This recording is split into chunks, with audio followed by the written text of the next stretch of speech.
Moana. Even though I half expected to hate the bodyguard who Edric supposedly found for me, I actually wound up liking my new bodyguard, Kat, quite a lot.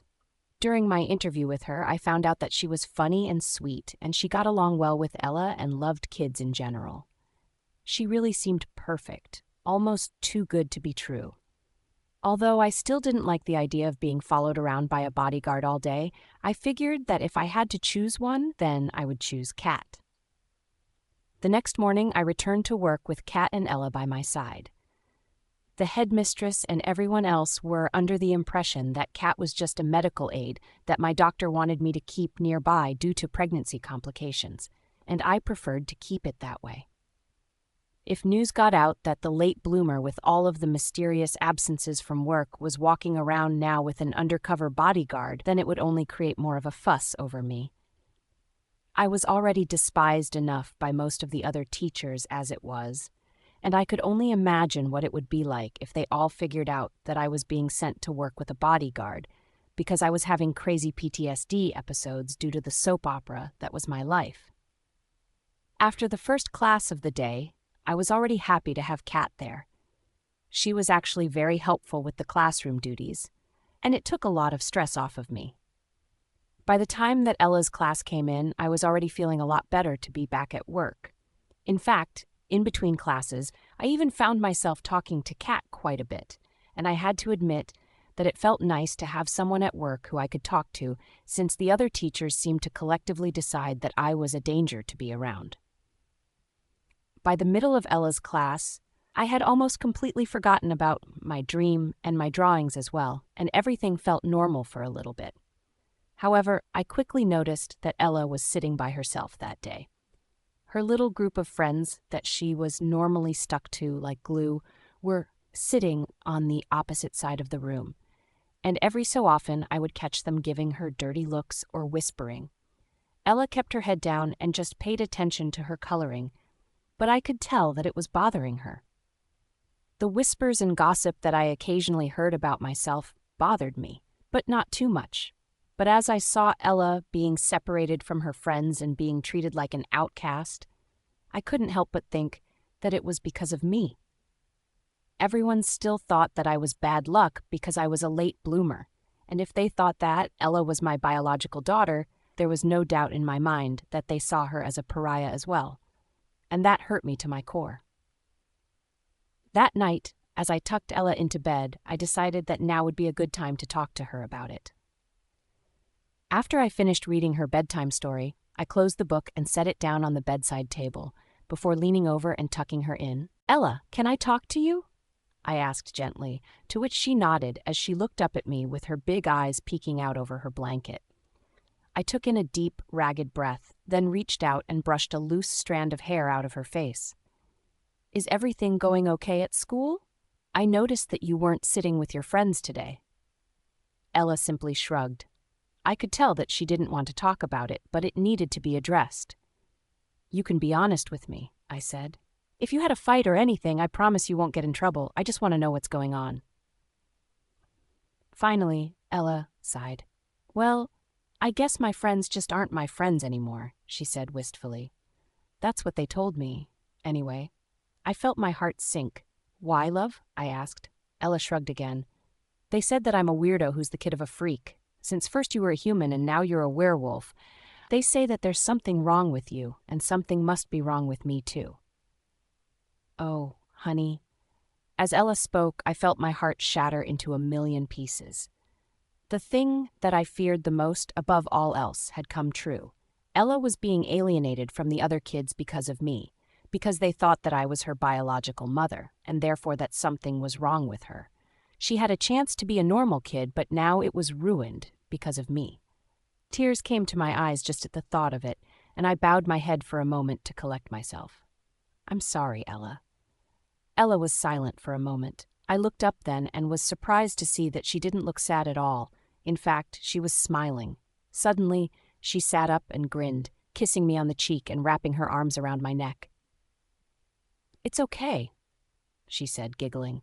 "I don't care about all of them. I'm just so happy to have the best mom ever. You're better than a million bajillion friends." Ella's words made me laugh. I wiped the tears from my eyes with my finger and pulled her close, holding her tight against my chest. I kissed the top of her head and smiled, then put her to bed. However, although Ella's sweet words made me feel a bit better about the situation, it still broke my heart to know that she was having trouble at school. And so I vowed to make it right for her. That wasn't the only thing on my mind, though. I found it sweet that Ella referred to me as her mom. In fact, it made me feel over the moon with happiness. But it also meant, to me, that Edric still hadn't told her that her real mom was alive out there. It made me wonder when he planned on talking to Ella about her mom, if ever. I also couldn't help but wonder where Olivia even was. Surely Ethan paid her handsomely for the trick she pulled on me, but the police didn't have her. In fact, after my meeting with her in the coffee shop, I never once saw her in person. After that, did she flee the country with the money, never to be seen or heard from again? Did she truly leave poor little Ella in the dust this time with no intention of ever rekindling her relationship with her own daughter? If that was the case, then maybe I didn't mind being seen as Ella's mom after all. But even so, she still deserved to know the truth.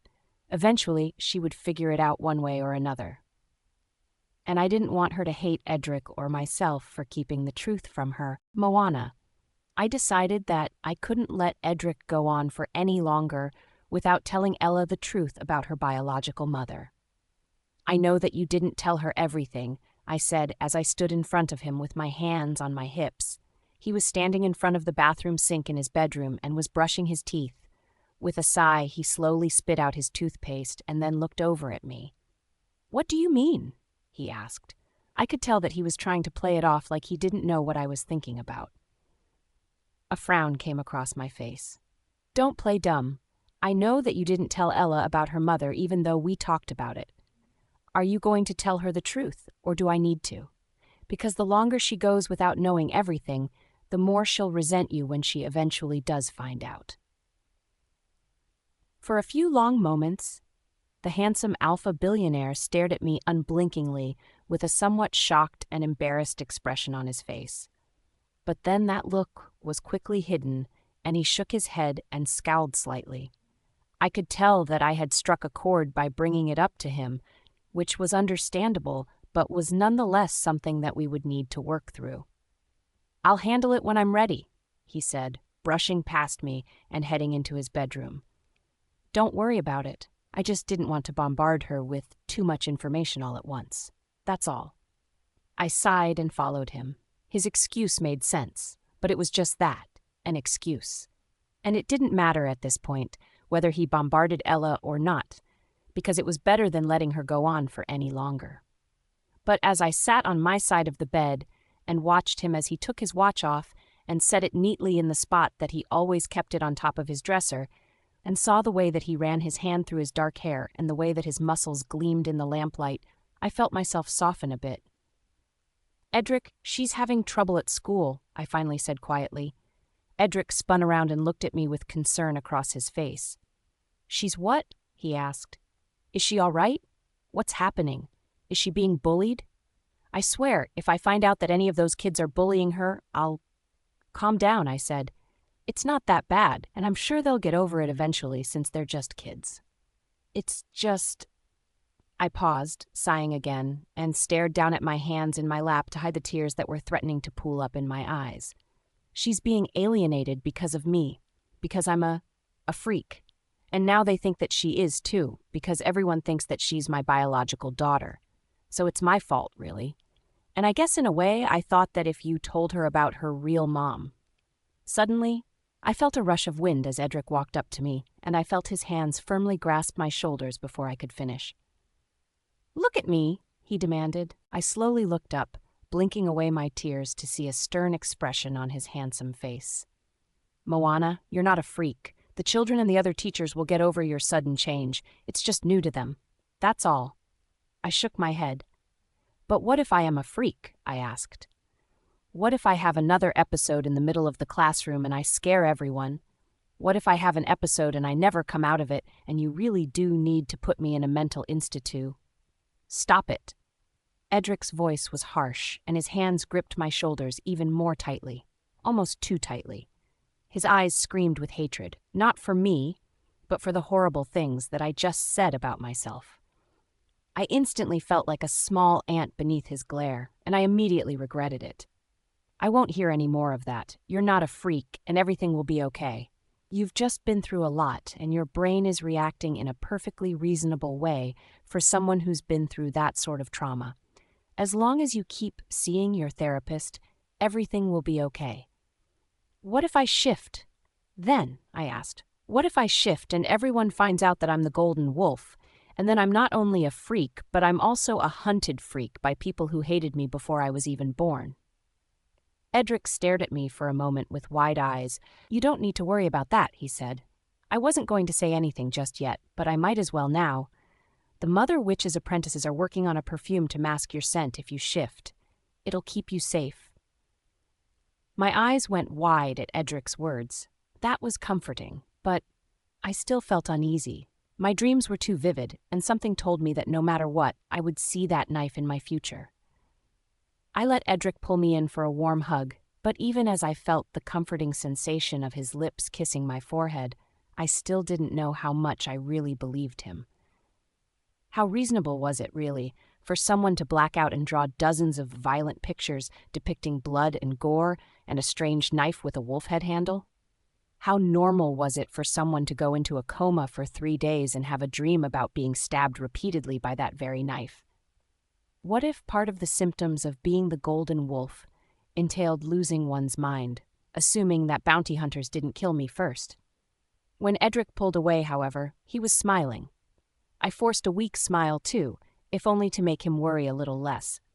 How about this? He said, brushing a strand of hair out of my eyes. I'll take you and Ella somewhere special this weekend. Just the 3 of us. We'll have a nice day out doing whatever the 2 of you want. And then I'll talk to her about Olivia. You and I can sit her down and do it together. Okay? Edric's words were a slight comfort. I nodded and smiled against his soft lips as he kissed me. But as we went to bed that night, I still felt the uncomfortable feeling of uneasiness boring a hole through my stomach. No matter how warm and safe Edric's arms felt, I still felt sick to my stomach as I slowly drifted off into a fitful sleep. I had more dreams about Michael that night. I dreamed about that knife again, too. It was always in his hand, and he was always chasing me with it. He always won in the end. You can't run, Moana, Michael's dark voice said. You might as well give up. I was standing on that same cliff with the rain beating down on me.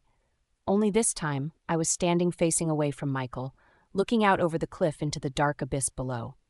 My stomach dropped as I looked down into the darkness. I stood so close to the edge that my toes curled over the slick rock that I stood on, and I didn't even bother to turn around because I already knew how this would all end. When I felt the knife plunge into my back, I wasn't even remotely surprised. I heard the sound of Michael's laugh, and then he pushed me over into the darkness. Wake up, Moana! Wake up! Moana, Moana, wake up, my wolf's voice suddenly said. That wasn't a dream. It was real. The rain was real. The wind beating down on me, whipping my hair into my face, was all real. I opened my eyes and shrieked at what I saw. I wasn't in bed. I was standing on the balcony, up on the ledge in my nightgown. I felt my stomach drop as I stumbled backwards and clung to the rail, heaving in my chest as the feeling of fight or flight kicked in. Every fiber in me screamed to get away from the ledge, and I scrambled away and back to my feet, sobbing loudly. Nothing could be heard over the sound of my own racing heartbeat and the sound of the wind and the rain. For all I knew, I was really on that cliff from my dream, and Michael very well could be standing behind me with the knife in his hand. The door behind me stood wide open with the wind blowing the curtains aggressively. I ran inside to safety, and as I did, I ran straight into not Michael, but a petrified Edric. Moana, he said, what happened? I couldn't speak. I could only sob and shake violently as he gathered me into his arms and carried me back to the bed. He held me there for a long time, just rocking me while I continued wailing. The knife, I said. Michael has the knife. Shh, he's going to kill me. Shh, Edric said, stroking my wet hair as his wide eyes stared unblinkingly at the open balcony doors. Just breathe, and then you can tell me everything. For the longest time, Edric just held me and rocked me back and forth until no more tears would come and my chest was too sore to sob anymore. I kept feeling as though I was still inside of a nightmare, like I would suddenly wake up and everything would be okay. But I was awake, and the fact that I sleepwalked straight out onto the balcony in the pouring rain and nearly fell to my death was completely real. I didn't know what was going on. I didn't know if the dreams were visions, omens, or if they were just bad dreams as my mind descended into madness. Either way, it felt as though something inside of my mind wanted me dead. It felt as though my entire body wanted to kill me, like I couldn't even trust the very fibers of my being to keep me alive. If it weren't for my wolf suddenly calling my name and waking me up, I most certainly would have fallen to my death. Finally, after what felt like an eternity, I felt calm enough to speak. Edric left me for only a few minutes to make some tea, and when he returned, I clutched the warm teacup in my shaking hands like my life depended on it. I was shocked by his calm demeanor, but I was incredibly thankful for it at the same time. "Are you hurt?" he asked, stroking my leg as I sipped my tea. I shook my head. "No," I said. But I was sleepwalking. One moment I was having a dream about Michael with that knife, and the next moment I was standing on the ledge on the balcony, like I was about to. My voice faltered. A sob got caught in my throat, and Edric let out a curse under his breath before he took my teacup, set it on the bedside table, and pulled me into his arms again. "I don't know if that knife is real, or if I've just imagined it," I said between sobs. "But I'm terrified. I'm terrified that Michael might have it. I think he knows I'm the golden wolf, and I think he's coming for me." Edric was silent for a long time, thinking.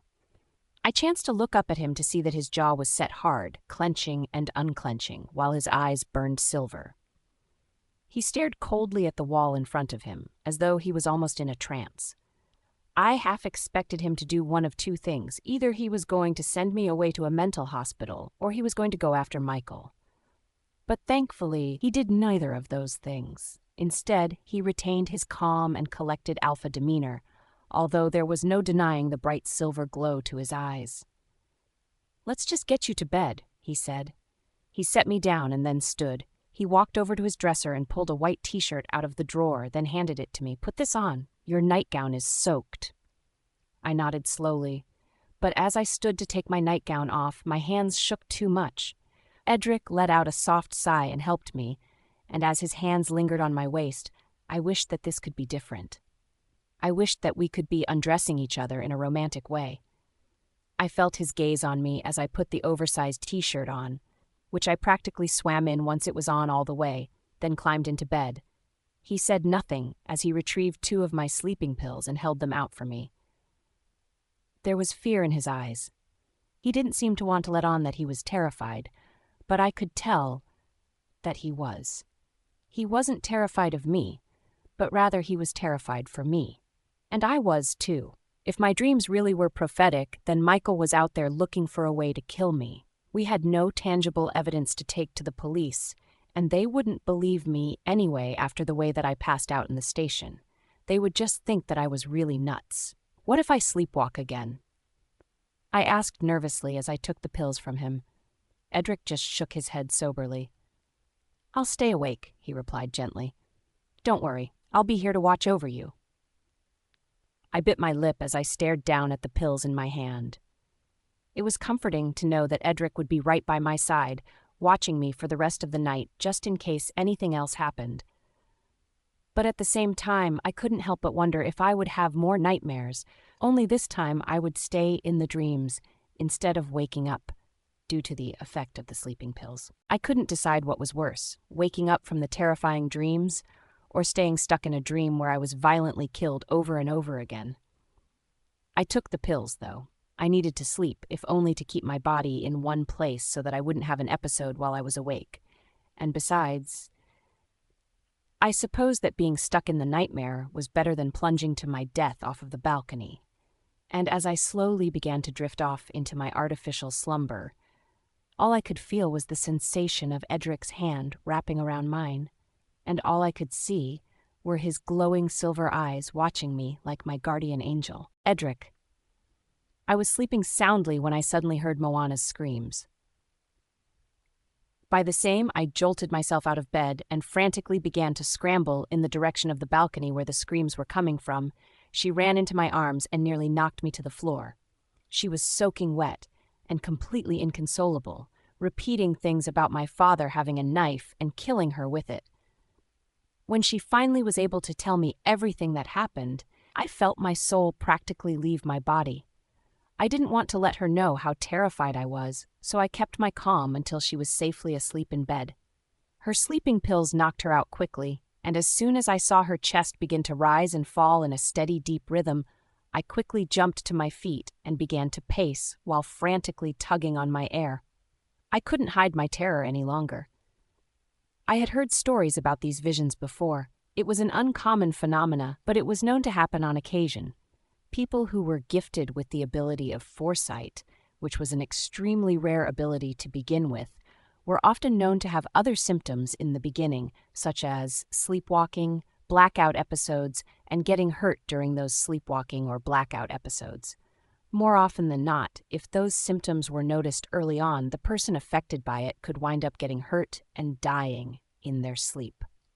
Moana, thankfully, woke up before that happened to her, and I would forever thank whatever gods watched over us, if any, for that miracle. At least now, we knew what was happening and could take preventative measures to ensure her safety at night until she developed her foresight fully. But surprisingly enough, that wasn't the main thing that I was worried about. Moana was having visions. I was sure of it. All of the signs pointed to it, and unbeknownst to her, I had done my research while she was away at work earlier that day. That knife did in fact exist, and it very well could be used against her. There was only one weapon that was prophesied to kill the golden wolf, and that was the golden knife with the wolf head on the handle. It was said that the knife had to be used before the golden wolf shifted for the first time, otherwise the knife would shatter in the user's hand when it tried to stab the golden wolf. The source that I read also said that thousands of golden wolves may have existed between the time that the first golden wolf was seen and now, and that all of them had been killed with the golden knife before they shifted, which was why a golden wolf hadn't been seen in so long. I never really believed it and just saw it as another old wives' tale, but I sure as hell believed it now. And I believed that my father had the knife and was going to use it to kill Moana before she could shift. I didn't know what to do.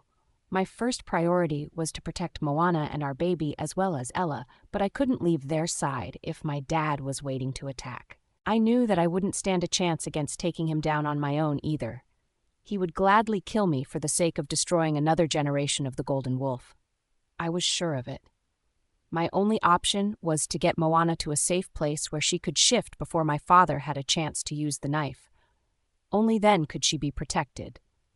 If she shifted, the knife would only shatter, and the only weapon that could kill the golden wolf would be gone forever. The mountain estate, we would have to go there after all. With all of my security that I had hired, I was confident that we could surround the place and keep a constant watch. My father wouldn't be able to get in, no matter how hard he tried. And then there, at least, Moana could shift safely where no one could get hurt. Maybe I could even try to help her shift for the first time so we could accelerate the process. But Moana and Ella weren't the only people who I was worried about. My mother still lived in a home with my father, and she would certainly try to stop his plan, and I knew that he would kill her if he needed to. I had to get her to safety with me. Cursing under my breath, I quickly pulled out my phone and dialed my mom's number. It was well past midnight, and I half expected her not to even answer, but thankfully she did pick up on the third ring. "Edric?" she said, sounding groggy. "Are you all right, darling?" "It's so late." I let out a sigh of relief just at hearing her voice. "Mom," I said, "is Dad there?" "Yes, he's sleeping right here. Why? Do you need to talk to him? I can wake him up." "No," I demanded, then cleared my throat. "No, Mom, I need you to listen to me. Dad is going to do something really dangerous. It's been seen in visions." "Visions?" my mom asked. "Yes," I replied. "Moana has the power of foresight, and she saw my dad killing her. She's the golden wolf, Mom, and he has the knife." My mom fell silent. I knew that she believed me. She had always believed in spiritual things of that sort, especially foresight. Listen, I continued. I'm going to the mountain estate and I want you to come with me. I'm worried about you. I'm worried that Dad might... Suddenly my mom interrupted me. Her voice was much quieter now and it shook as she sternly spoke. Get as far away from the city as you can, she whispered hastily. Get far, far away and don't let that girl out of your sight. Mom, but then, suddenly, the phone went dead. I pulled my phone away from my ear and stared wide-eyed at the screen as my mom's number flashed, then disappeared. But I didn't think she hung up at all. Something was telling me that my father had woken up and forced her to hang up.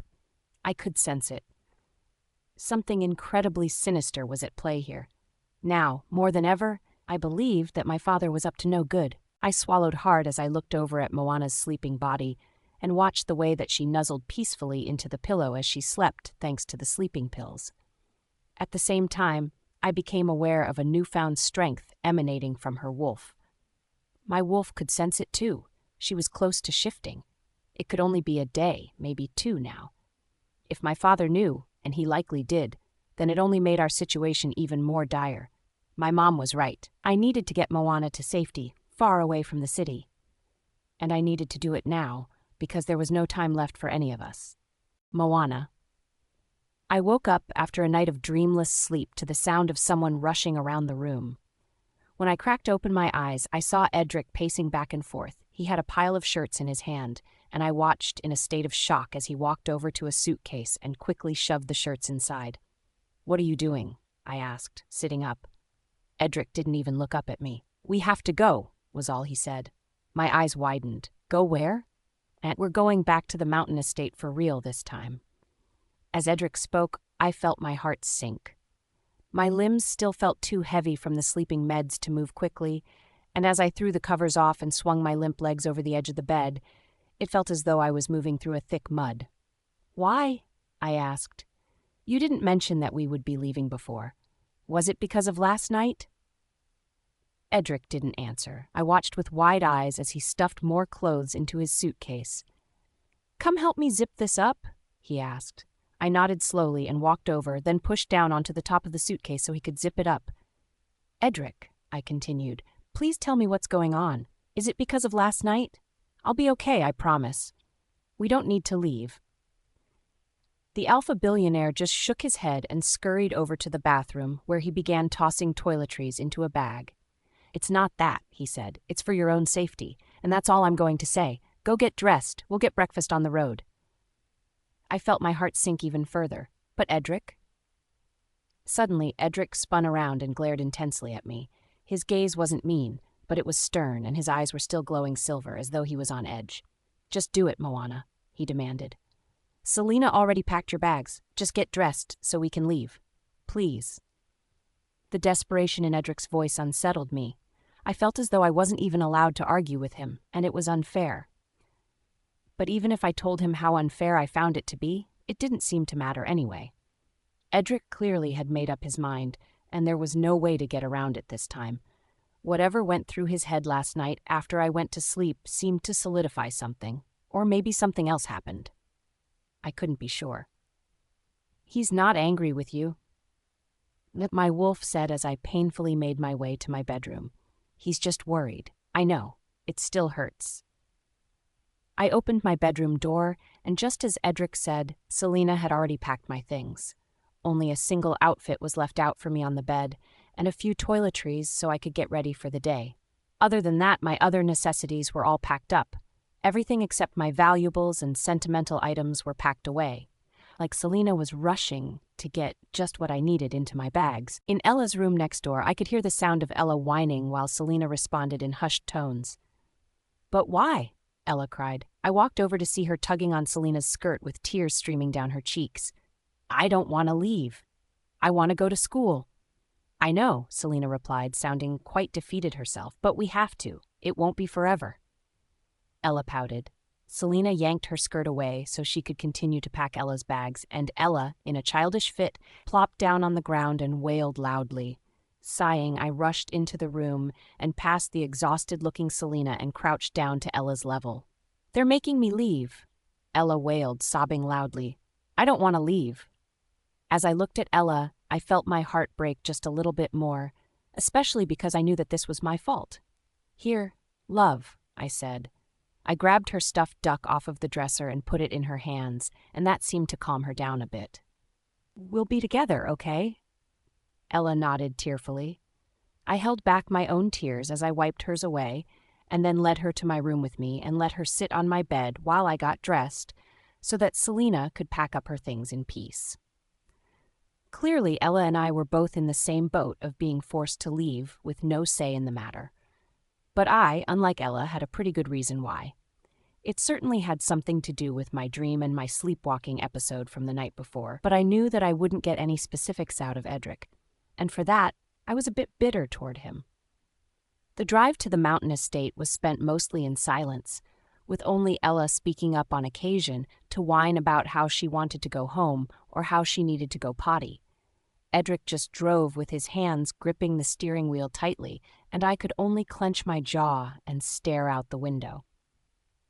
The last time we went to the mountain estate, it was for a lovely vacation. That time, the mountain air felt fresh, the view was beautiful, and the trees calmed me.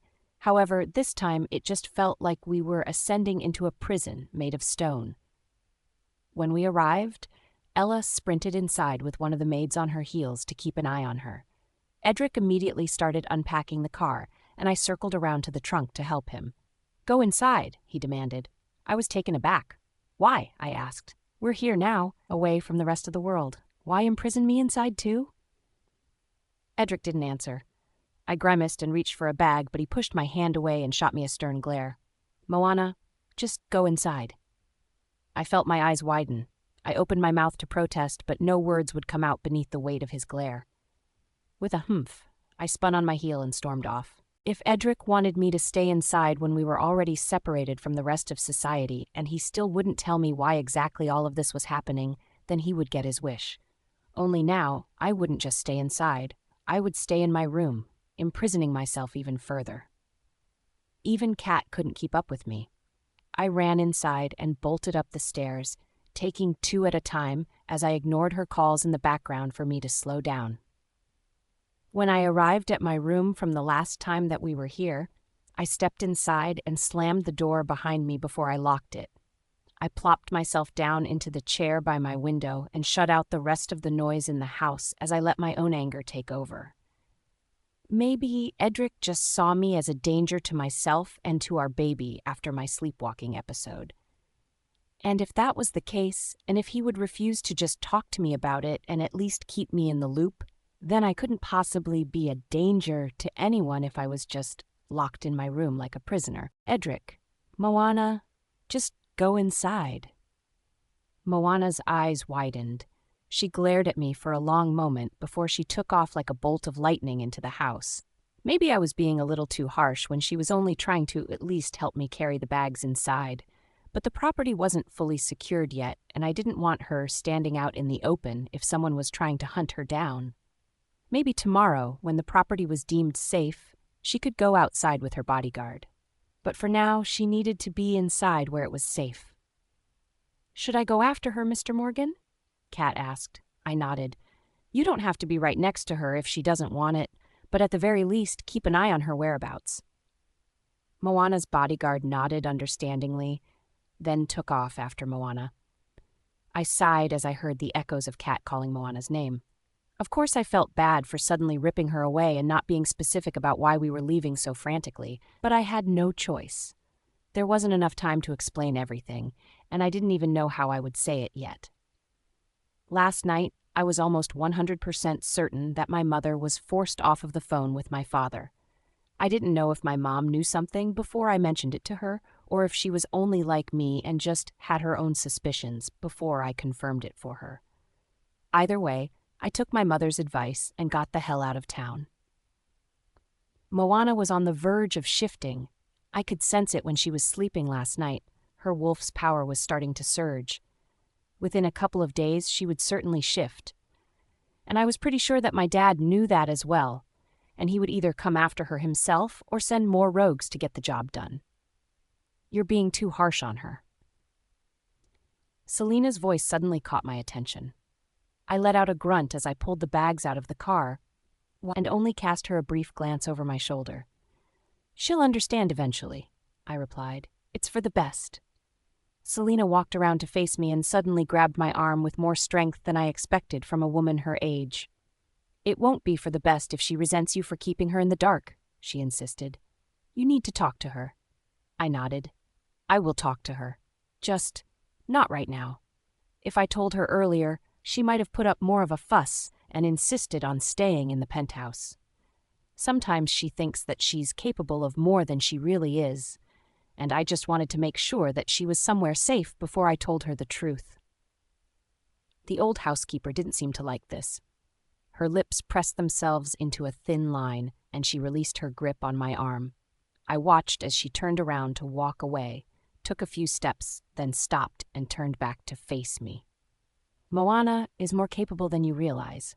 That was all she said. Before I could say anything else, not that I had anything else to say anyway, she stormed off and disappeared into the house. Maybe Selena was right. Maybe Moana was more capable than I realized.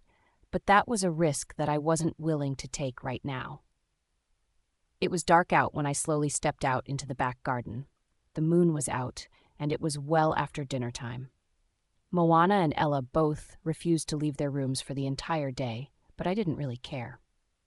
I was just glad that we were safely out of the city and under the watch of nearly 24 fully capable security guards who had the entire estate surrounded by their patrol.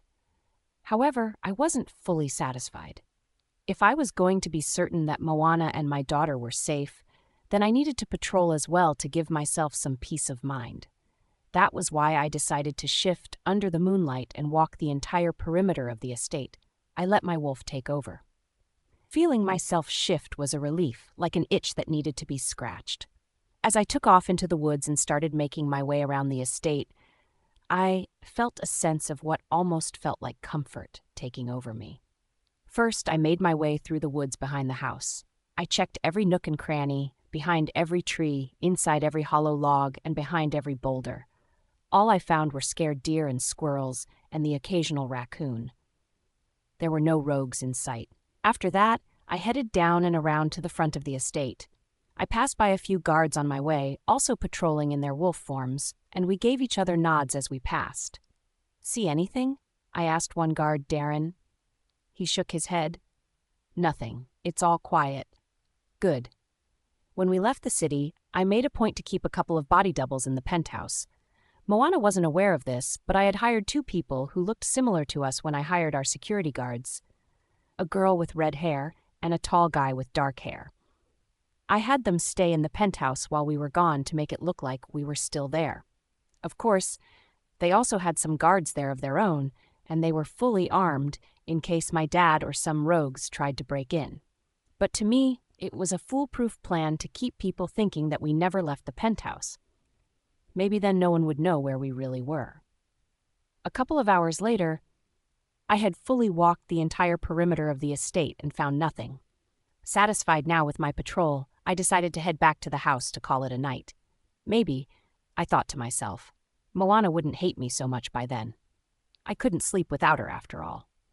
However, as I returned to the house, I realized that I was wrong in that assumption. I stopped in the backyard as something caught my attention. The light was on in Moana's room and her curtains were open. Still in my wolf form, I sat on my haunches and looked up at the window, hoping to get a glimpse of her. Slowly she came into view, brushing her hair as she paced back and forth in her room. I couldn't help but think how beautiful she looked now, and it made me wonder how much even more beautiful she would look when she finally shifted. She must have sensed me watching, because she suddenly stopped and walked over to the window. For a long time, our eyes stayed locked as she stared down at me, and I stared back up at her. I wanted to convey that I was sorry for being short with her earlier, but she only scowled down at me. And then, with an even deeper scowl, she yanked the curtains shut and disappeared from sight. I sighed as I shifted back and walked up to the back porch with my hands in my pockets. "Looks like I'm going to be sleeping alone tonight," I whispered to myself. "Moana." I went to sleep that night with anger still in my heart for Edric.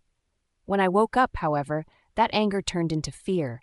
I found myself no longer in my bed, but I was now at the little desk that was in my room. And it wasn't just that either. I had my sketchbook lying on the desk in front of me, and what was drawn on it was the knife. I gasped and quickly snapped the sketchbook shut. Why was this happening to me? I stood, knowing that I needed to tell someone, but I couldn't tell Edric. If I told him, then he would likely only freak out even more, and I already felt like a prisoner. These drawings had to be prophetic, and the only way that I could get to the bottom of what they really meant was by accessing whatever part of my brain that they were coming from. Maybe then I could start to use them to my advantage before something really bad happened. It was late, but Dr. Rhodes did mention that I could call him any time I needed anything. I quickly pulled out my phone and dialed his number with shaking hands. "Hello?" he answered a few rings later. "Is everything all right, Moana?" I let out a sigh of relief. "Dr. Rhodes, I need your help. I've been having more dreams. I want to try hypnosis again." Dr. Rhodes paused for a few moments. "I could come to the penthouse tomorrow if you want." "No," I insisted. "It needs to be right now. Is there any way you can do it over the phone?" The therapist was quiet for another few moments. I bit my lip as I listened to him sigh over the phone. "It is possible, but it's not easy. And if you see or feel something during hypnosis that frightens you or makes you feel bad, you might get hurt if I'm not there to help you. Are you sure you're willing to take that risk?" "Yes." I knew the risks going into it, but I didn't care. I needed to get to the bottom of this, and something in me was telling me that I needed to do it now. Time was ticking, and somehow I felt that figuring out the source of these visions might help figure out how to stop something horrible before it happened. "All right," Dr. Rhodes said with a sigh. "Do you have a comfortable place to lie down? And can you dim the lights?" "Yes." I dimmed the lights, leaving only my bedside table lamp on, and then quickly laid down on my bed. "I'm ready." For the next 20 minutes, Dr. Rhodes slowly guided me into a state of hypnosis. I pushed my mind to open up to the idea, but for a long time nothing happened, just like the last time that we tried. In fact, I was about to call it quits again when I suddenly felt a change inside of me. I no longer felt fully conscious. I felt as though I was half in a dream, half out of a dream. My mind felt foggy, but clearer than ever at the same time. "How do you feel, Moana?" Dr. Rhodes' voice floated across to me as though he was whispering into the wind across a pond. It felt light and airy and far away, but the words came to me all the same. "I'm okay," I replied, my tongue feeling heavy in my mouth. "Good. I want you to try to picture a place, any place. Just let the image come into your mind and don't force it." Okay, I did as Dr. Rhodes said. As my eyes were closed, everything was dark at first, but slowly a landscape began to form around me, one that I had seen several times now. The cliff. "What do you see?" Dr. Rhodes asked. I swallowed and looked around. "A cliff," I said. "With pine trees on one side, it's raining, and the sky is dark and cloudy. I'm cold." Dr. Rhodes paused. I looked around a little more and turned fully around. My heart practically stopped as I saw a figure standing off in the distance, in the mist. "There's someone else here," I said. "Can you walk up to that person?" Dr. Rhodes asked. I felt my heart sink at his question. I was scared to do it, but I also knew that this was just hypnosis, and it wasn't real. Deep down, I knew that it was Michael, but maybe walking up to him, confronting him in my mind, could help me somehow. Slowly, I began to walk up to the unmoving figure. The grass crunched underneath my feet, and the wind blew so heavily. Even the rain soaked my clothes. It was all so real that it was deceptive. If I didn't focus on the fact that this was just a vision, I felt for sure as though I would suddenly get stuck in this vision and would never be able to come out. However, no matter how far I walked, I didn't feel as though I was really getting any closer to the figure. "It just keeps getting further away," I said. Dr. Rhodes paused for a moment. "That's your mind not accepting the vision," he said gently. "Try to open yourself up to it." I stopped and took in a deep breath. Open my mind, I thought to myself. The figure wasn't moving toward me. It wasn't real. None of this was real, and maybe if I accomplished this, I could learn something that could make sure that it didn't need to be real to begin with. Maybe I could learn something valuable that could stop all of this before it even started. Slowly, I began to walk again. This time, it didn't only feel as though I was just walking in place, and the gap between myself and the figure began to come into view. The outline of Michael's tall, slim body slowly solidified in the mist. I could see him better now. He was holding something. Of course he was holding the knife. I could see the gold glint in the rain. Upon seeing the knife, I felt my heart drop again. I stopped, unable to go any further. "Can you describe what's happening, Moana?" Dr. Rhodes asked. "You've been quiet for a long time." "Yes," I said, swallowing. It's Michael. He has the knife and he's just staring at me and smiling, I'm afraid." "You have two options, Moana." Rhodes's voice was calm and steady. "You can choose to stop the vision now if you're scared, or you can try to go a little further. It's up to you." I swallowed again. "I should go closer," I whispered. I started to walk again. I reached my hand out toward the knife that was in Michael's hand. But then Michael's hand shot out too, like a mirror image of me. His hand wrapped tightly around my wrist, and he held up the knife with his other hand. There was a gleam in his evil eyes, and then he brought the knife down toward me.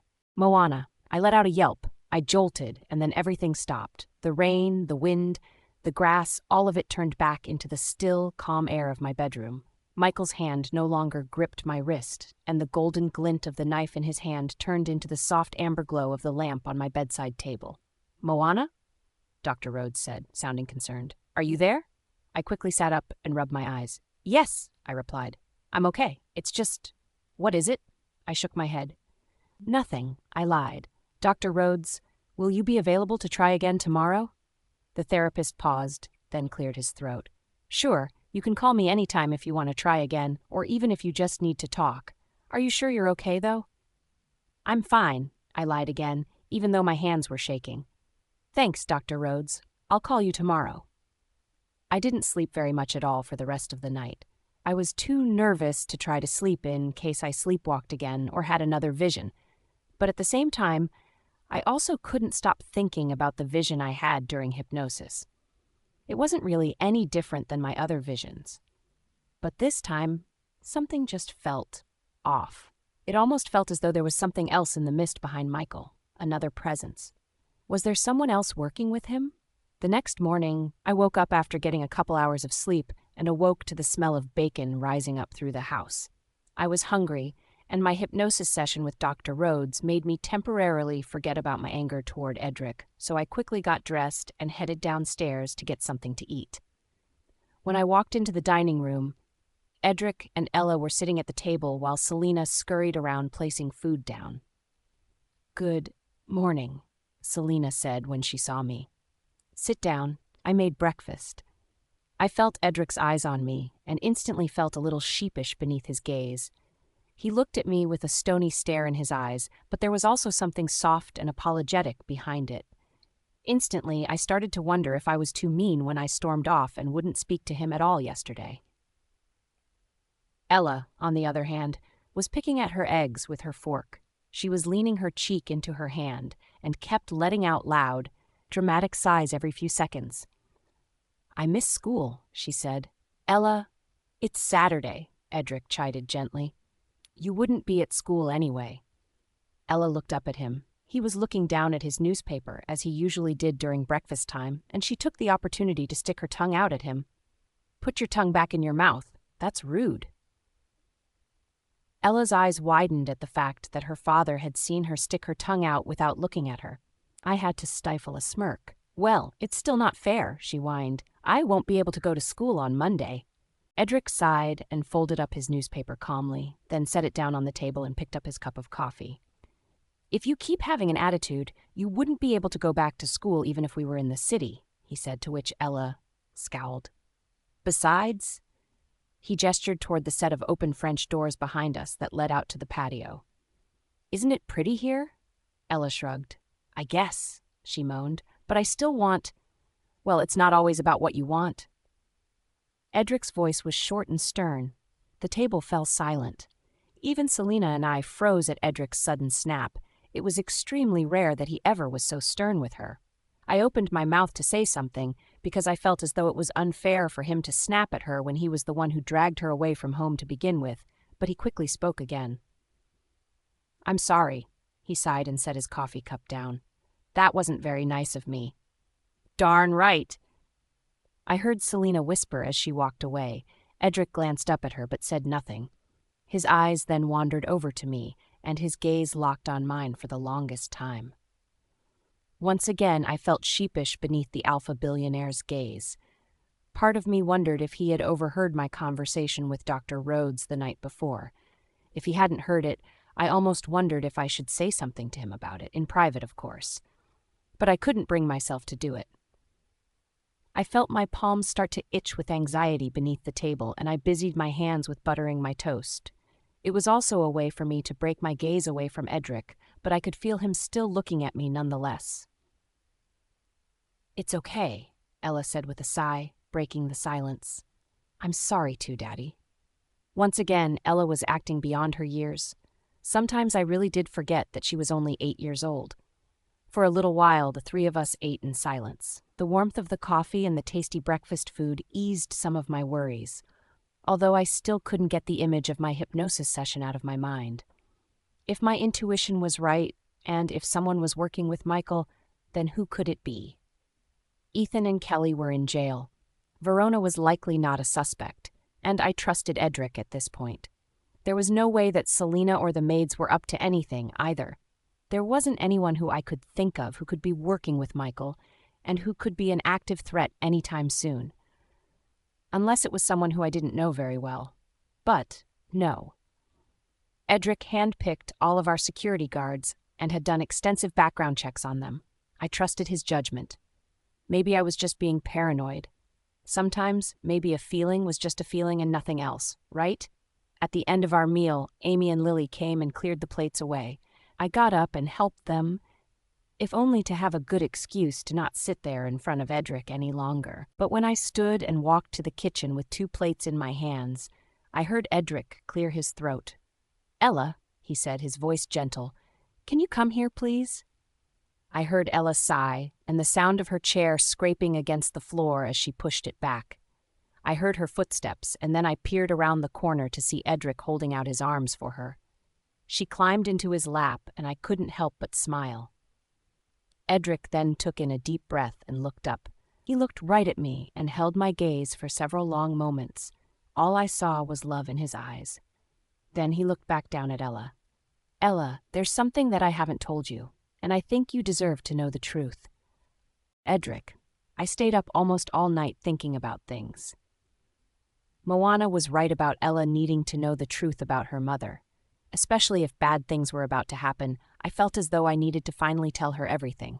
And besides, Moana was angry with me. Maybe this would remind her that I wasn't all that bad and that I was trying my best. Ella, can you come here, please? Ella sighed and pushed her chair back, causing it to scrape against the floor in an unpleasant way. She was upset with me, too, because she didn't understand why we had to leave the penthouse so suddenly, but nonetheless, she came over to me and sat in my lap. I caught a glimpse of Moana standing in the kitchen. Her green eyes met mine, and as I held Ella, I saw them soften as they looked at the two of us. Ella, there's something that I haven't told you, and I think you deserve to know the truth. What is it? Ella asked, looking up at me with a pout on her face. I took a sharp breath. I wasn't mentally prepared to have this conversation, but it needed to be done. Ella, I saw Moana lingering in the doorway. It seemed as though she didn't want to make it too obvious that she was listening, but if I was being honest, I wanted her here by my side for this. I just hoped that Ella would understand why I kept the truth from her for so long, and I hoped that she wouldn't resent me. Daddy, what is it? Ella was getting impatient and looked up at me with wide eyes. I sighed. I haven't been telling you the truth, I finally said. Your mom? Your real mom. She isn't dead. Actually, she's alive. The reason why I told you all this time that your mom isn't alive anymore is because she isn't very nice. See, when you were born, she didn't want you. Or me. Ella's eyes widened. Really? She asked quietly. I nodded. It has nothing to do with you, Princess, I said gently. Your mom is someone who has a lot of problems in her life. She doesn't feel things the way the rest of us do. When you were born, she only did it because she wanted the nice life that I could give her, and nothing else. At this time, I could not only see Moana out of the corner of my eye standing in the kitchen doorway, but I could see Selena and the maids, too. But I kept going. When I realized that your mom was just using you and me to get money and a fancy life, I decided to send her away. That's why it was always just you and me. I'm sorry I didn't tell you sooner, but... Is it because sometimes adults don't have things all figured out? I felt my eyes go a little wide at Ella's wise words, and I nodded. That's exactly it. When you're little, like you are, you think that you'll have everything figured out when you grow up. But you never do, because that's just not how life works. And that's okay. I'm just sorry that I didn't figure this out sooner. Ella was silent for a long time. She seemed to be processing. I heard a sniff from the doorway and looked up to see Selena dabbing at her eyes with her apron and scurrying away. Moana, however, stood steadfast and just looked at me with what almost seemed like adoration on her face. "Daddy?" Ella finally asked. "Yes, princess?" Ella took in a deep breath. I think I already sort of knew that my real mommy was alive all this time. I felt my eyes go even wider. "What are you talking about, sweetheart?" I asked. Ella simply shrugged. "I don't know. Sometimes, when I'm dreaming at night, I have dreams about what it was like when I was a baby, before I could remember things. And one time, I had a dream that you and my real mommy were fighting, and you told her to leave and not come back and hurt us anymore. That's what you said. In my dream, at least." I was taken aback. That was exactly what I had said to Olivia years ago. "Here, just take this money and get out. I don't want you to hurt us anymore." Just hearing those words brought that whole memory rushing back like a train hitting me. I felt my heart practically stop, and all I could do was look in shock up at Moana, whose eyes were just as wide as mine. I always knew that Ella would have stronger powers than the other kids. She was an alpha, after all, and it seemed now that she had the ability of hindsight, or being able to see into the past. Since she was so young, it was probably only showing itself in sporadic dreams like that. But maybe when she was older it would manifest more solidly. Powers like that sometimes dissipated as kids got older, but I could at least hold out hope. I couldn't dwell on that right now, though. I just needed to know that Ella was okay with this, and that she wouldn't resent me. "Well," I asked gently, brushing a strand of hair out of her eyes, "is that okay with you? Is it okay that your real mom is alive? I'd understand if you want to meet her someday." Ella shrugged again. "Maybe," she said. "I think I'm okay not meeting her, though. Mona is my real mommy now, and I'm happy. When I first saw Moana, my wolf said, 'That's our mommy,' and that's why I've always loved her so much." I looked up at Moana again. This time there were tears in her green eyes. But she was smiling, and I couldn't help but smile too. Moana didn't say a word. She just came over from the doorway. I stood, still holding Ella, and pulled Moana into my other arm. "I love you too, Ella," Moana said with a tearful laugh as she pinched Ella's cheek. Ella giggled. The three of us hugged for a long time. I buried my face in Moana's red hair and felt the stress melting away. During those moments, I felt as though no matter what was thrown at us next, we could handle it if we were all together. And that was comforting. When we finally pulled away, I set Ella down on the floor and then crouched down to her level. "I really am sorry for not telling you the truth," I said. "I know I always tell you that you should always tell the truth. I guess I didn't follow my own rules." Ella nodded matter-of-factly. "That's okay. I forgive you. Just don't do it again, okay? Promise?" Ella stuck her pinky finger out. I smiled and intertwined mine with hers. "I promise, I'll never lie to you again." After that, Ella ran off to play in the garden.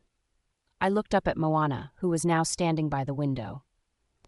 The smile that was on her face before had faded, and she was looking outside with a wistful expression on her face.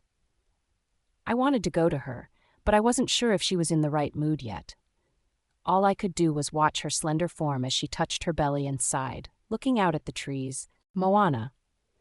Seeing Edric finally tell Ella about her real mother made me soften toward him. I softened even more when Ella said those sweet things, and it made me feel as though we really were a little family, despite everything that was going on. I couldn't help but hug both of them tightly, and I felt comforted when Edric buried his face in my hair. But when we pulled apart and I watched them reconcile Edric's lies, I felt my smile fade because something just felt off. I couldn't quite put my finger on it. It almost felt like some sort of sixth sense, but for what was still a mystery.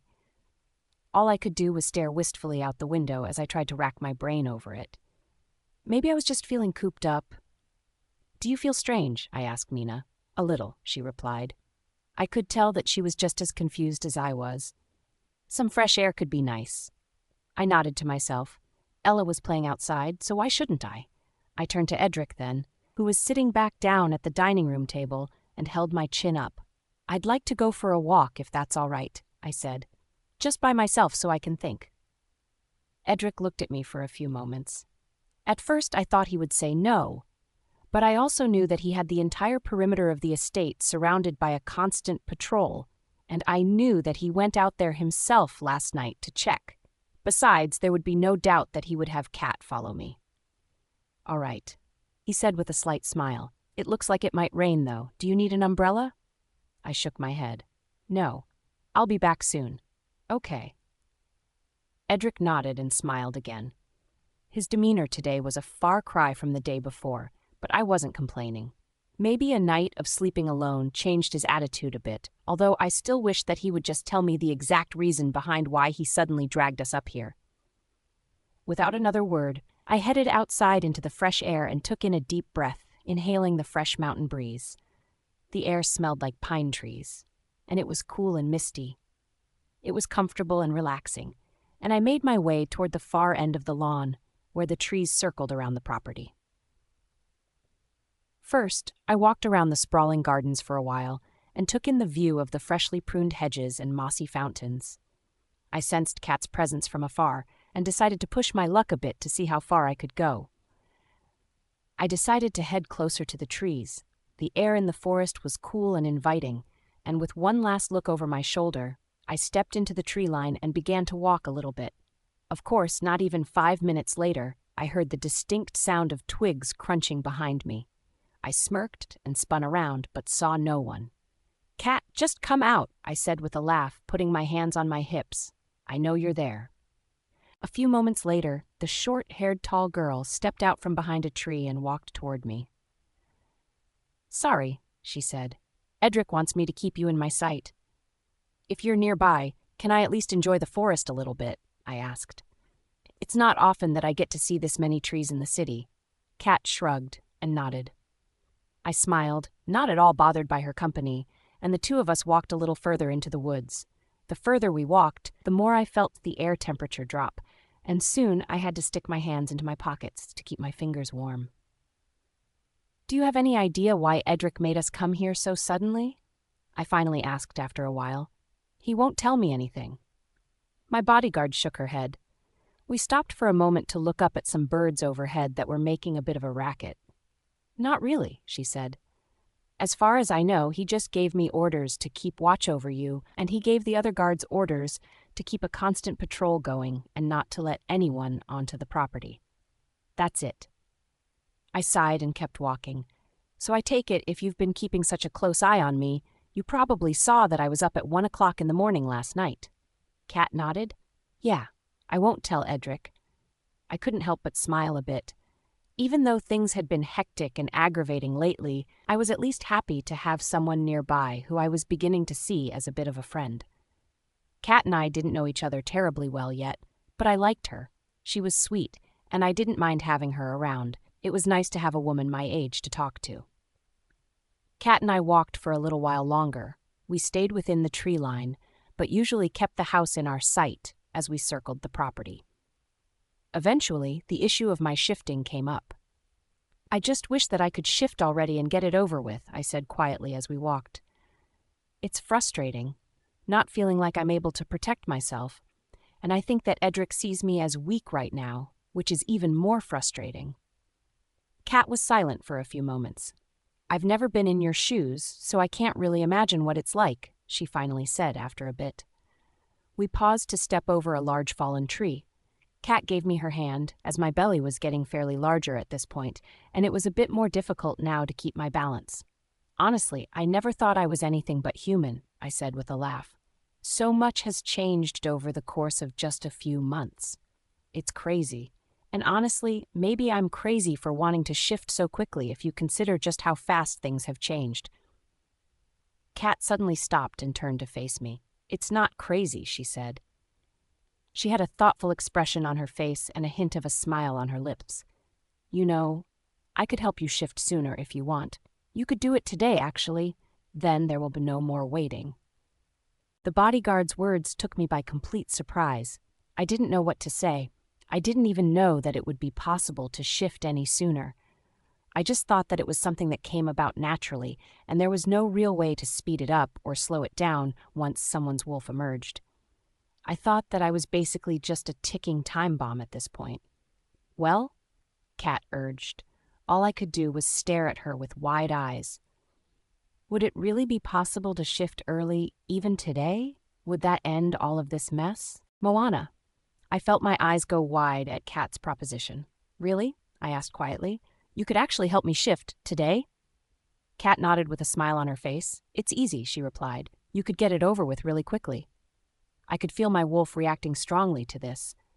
It had felt as though Mina was coming close to shifting for a while, ever since Edric and I marked each other.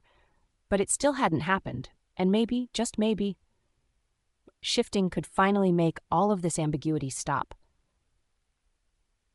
What do you think? I asked Mina. She seemed excited. We should do it, she replied. I've been feeling stuck, like I keep coming close to shifting, but I just can't make it happen all the way. This could be what I need. And I trust Kat. I agreed with Mina. With a smile, I nodded at Kat. More than anything, I was just excited to finally be able to shift. Maybe then, Edric wouldn't think that I was so incapable of taking care of myself. Maybe if I shifted, I could actually be my own person again and not a damsel in distress who needed a man to protect me. Let's do it, I finally said. Kat grinned, then glanced over her shoulder at the house. We were still within sight of the house itself, despite being in the forest a little ways. Suddenly, she took my hand and began to lead me deeper into the forest. Where are we going? I asked. The deeper into the forest we walked, the more quickly the air temperature lowered. Soon, I let out a little shiver just from the chill in the pine-filled air. There are herbs that grow in the forest that can help induce the shifting process. We need wolfsbane and valerian roots. It shouldn't be too hard to find either of those around here. Kat looked around as we walked, occasionally pausing to check by tree stumps or around mossy rocks. I watched as she occasionally bent down to small patches of weeds.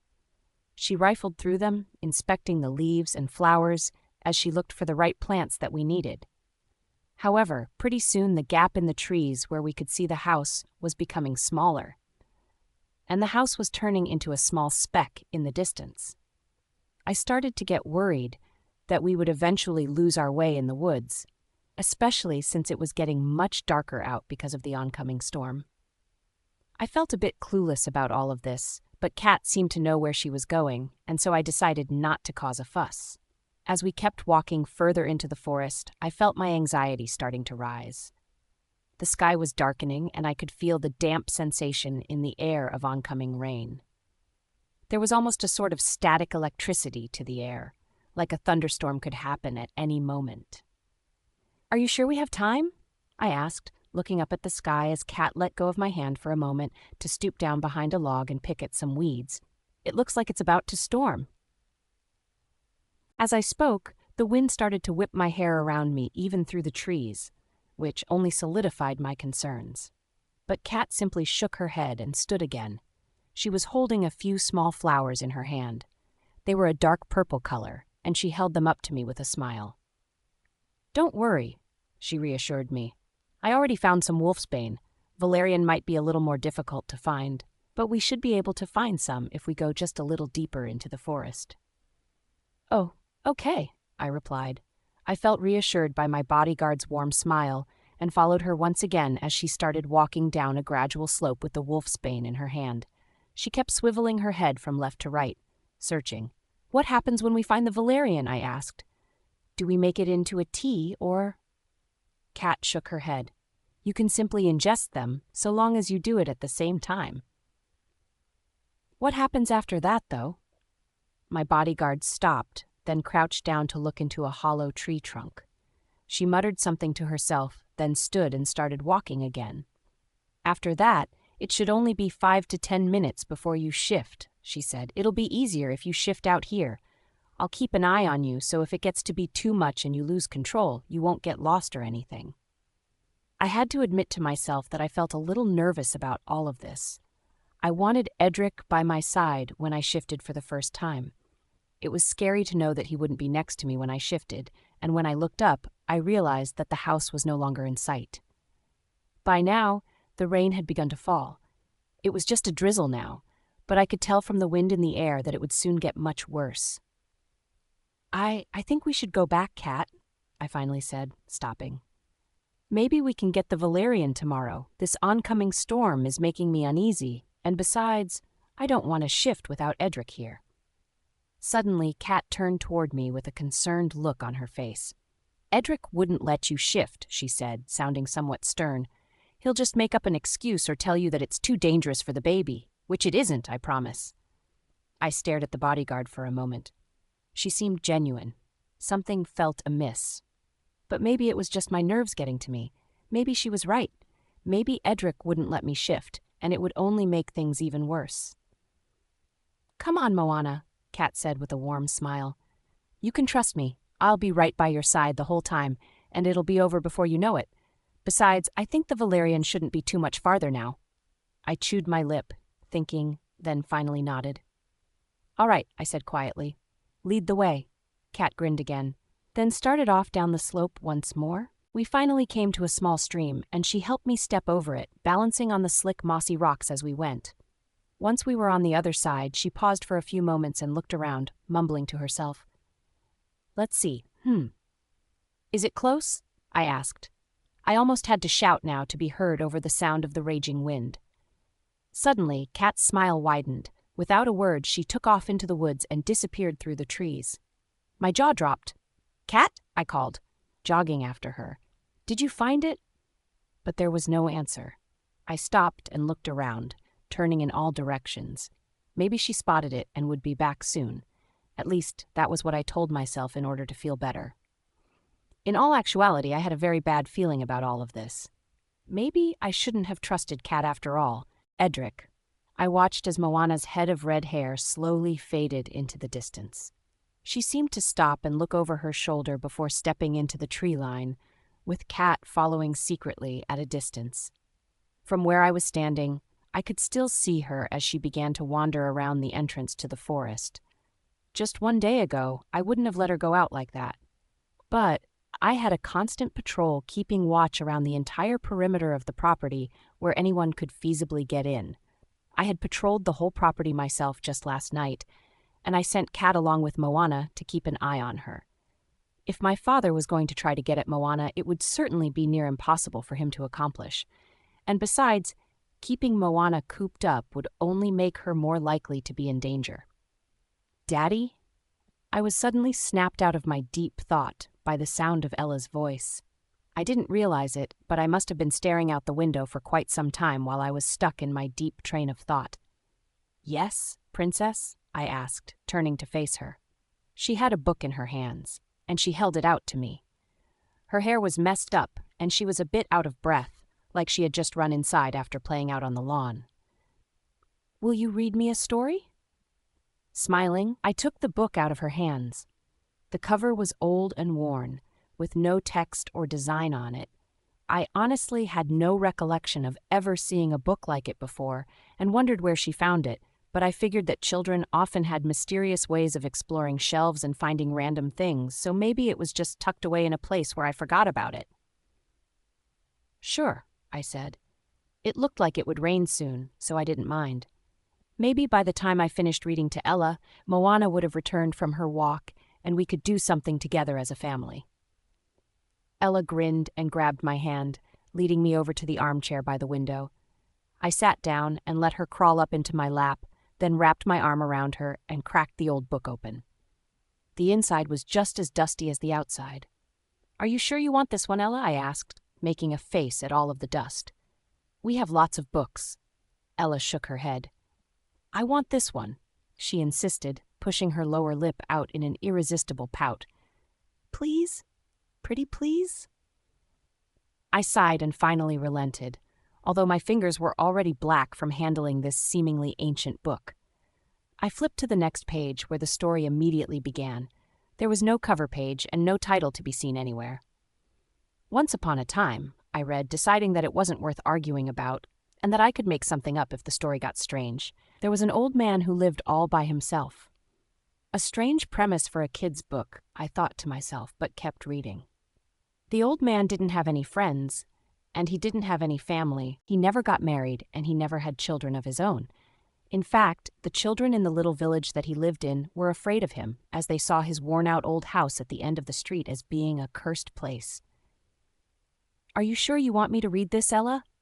Won't you have nightmares?" Ella shook her head. "Keep reading, Daddy." All right. The old man didn't mind being all alone, though, because he was working on something.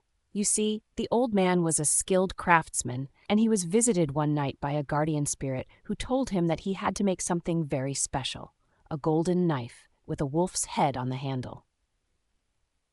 As I read the story, I felt my hands start to shake and my eyes widened. I nearly dropped the book as a lump grew in my throat. That knife was the knife that Moana had dreamed of, the knife that would kill the golden wolf. "Daddy?" Ella asked, tilting her head back to look up at me with her big eyes. "Why did you stop reading?" I shook my head to snap out of it. It was just a story, and it was a somewhat common one. It was only a coincidence that Ella found it in our extensive library here at the mansion. "Sorry," I said. "I'll keep reading." The old man worked hard every day to make the knife. He didn't know why he was tasked with making it or what it would be used for, only that it was extremely important. Suddenly I had a thought. "Ella?" I asked. "Where did you find this book?" Ella paused for a moment, then tilted her head back again and looked up at me.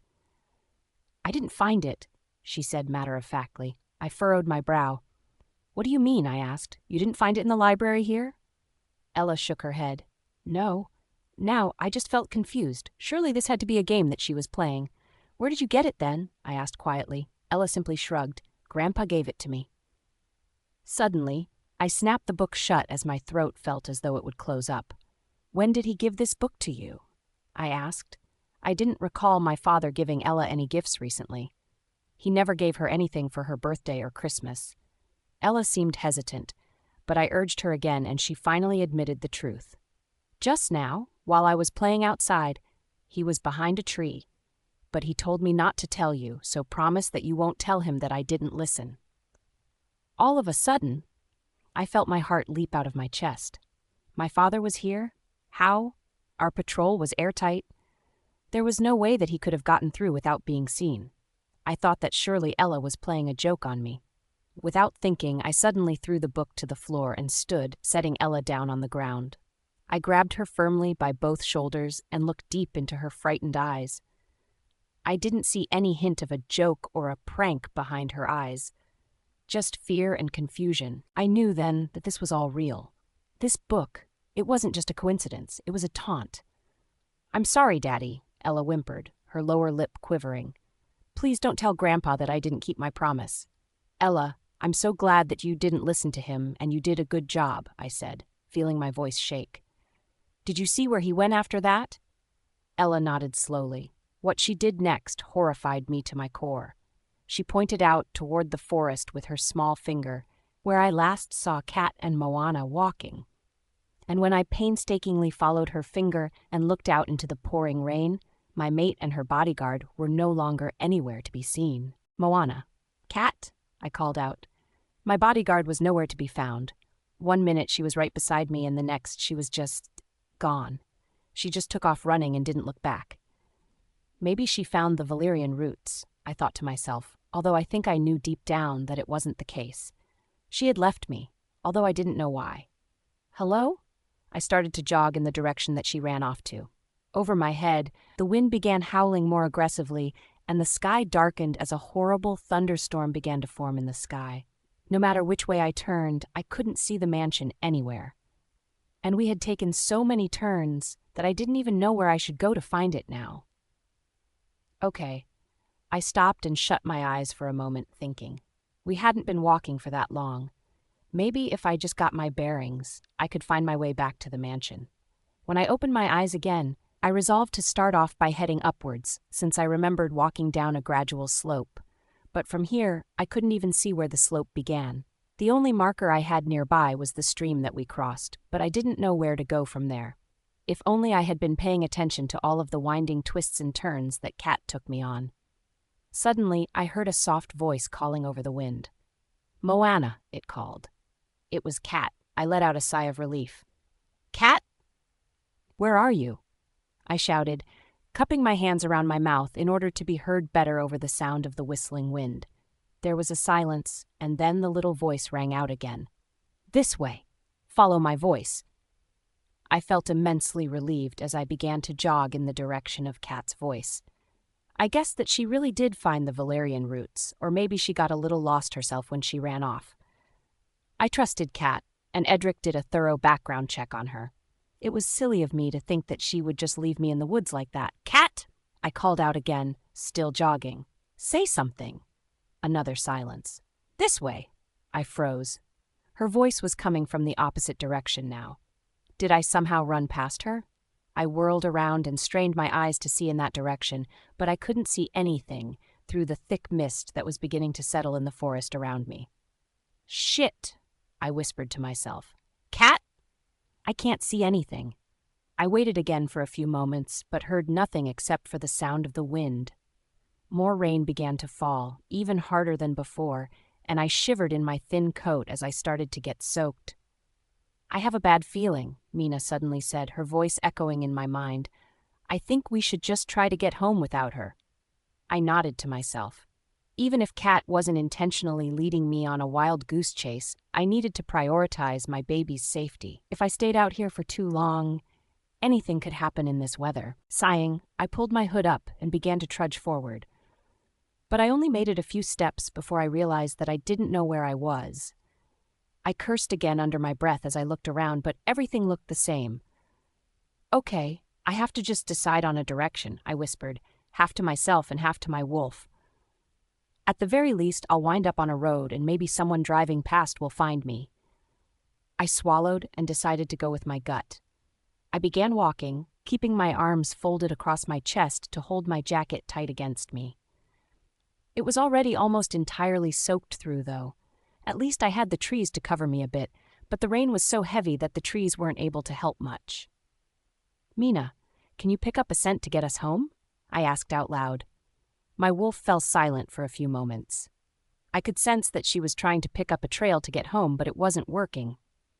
Finally, she seemed to give up. "No, I can't," she replied. "I'm sorry, Moana. The rain is dampening my sense of smell, and since I haven't shifted yet, it wasn't very strong to begin with." "It's all right." I sighed louder this time and kept going. I didn't know how long I was walking for, but eventually the trees seemed to be thinning out a bit, which was promising. Maybe I was reaching the edge of the forest. The mist was too heavy to see the mansion, but I figured that maybe it was lying ahead of me and I just couldn't see it until I got closer. The trees thinned out a little more. "Edric?" I called into the mist as loud as I could, just hoping that he was nearby and could hear me. But there was no answer. I stopped then and turned around in a full circle as I strained my eyes to see through the mist. I didn't see the mansion anywhere. In fact, suddenly, I clapped my hand over my mouth and let out a terrified shriek as I realized where I was. "I've seen this place!" I cried out loud, turning around more frantically now. The wind blew some of the mist away, revealing exactly what I feared. A sheer drop below a cliff, just a few feet away from where I stood. If I hadn't stopped instinctively, I might have walked right over the edge. This was the cliff from my dreams. "How?" I whispered, my voice and my hands shaking. How did this happen? Cat was supposed to be my bodyguard. She was supposed to protect me, and yet for some reason, she led me straight to the spot where I died over and over again in my visions. I didn't know what to do. "Edric?" I called out again, but my voice was drowned out by the wind. No matter how many times I screamed his name, even until my throat became hoarse, there was no answer. And there wouldn't be any answer, because somehow I knew that no one was nearby. I was all alone. "Mina, we have to do something." I said, whirling around frantically as I expected the horrifying visage of Michael to come floating out of the mist with that goddamn golden knife in his hand. Isn't there anything you can do? I can release my scent, Mina replied, sounding just as panicked as I felt. But I'll need to use some of the baby's strength. Are you willing to take that risk? At my wolf's words, I felt my heart drop into the pits of my stomach. But I had no choice. It was either allow Mina to release her scent and potentially hurt the baby, or don't let her release her scent and potentially kill both of us. Finally, I nodded. The baby's strength has proven to be incredible before, I finally said, clenching my fists tightly next to my sides. Try it now. Edric. Ella slowly pointed her little finger in the direction where I last saw Moana and Kat walking over by the edge of the forest. Only now, no one was there. I felt my heart drop as I quickly scanned the tree line. I couldn't see a flash of red hair anywhere I looked, no matter how hard I strained my eyes through the light drizzle of rain and the darkening sky. Maybe she came back in without me realizing, I thought to myself.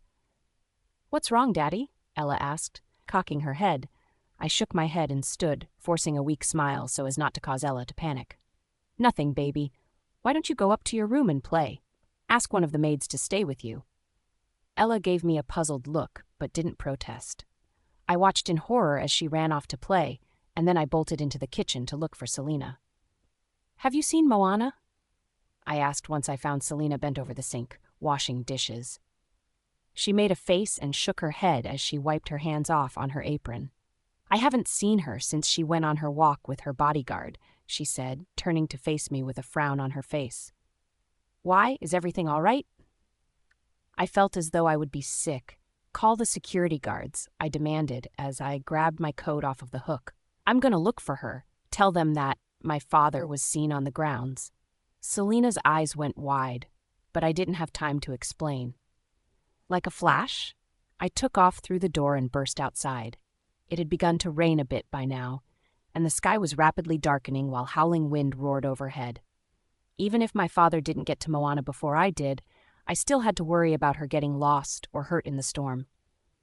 As I ran up to the edge of the forest, I felt as though my heart was falling into the very depths of my stomach. Moana was still nowhere in sight. Moana? I called into the dark forest, peering in and using my night vision to look around. Are you there? There was no answer. I cursed under my breath as I pushed forward into the woods, hoping that I could at least pick up some sort of trail. The rain and wind already wiped away any traces of footprints in the dirt, though, which only made it more difficult. God damn it, I thought to myself as I hurriedly walked further into the forest, keeping my head on a constant swivel, in case Moana, or someone else, suddenly appeared. I never should have let her go on that walk. Suddenly, my wolf spoke up for the first time in a while. Something is wrong, he said. I can sense it. I stopped in my tracks. My heart was racing a mile a minute. What do you sense exactly? I asked out loud. Tell me.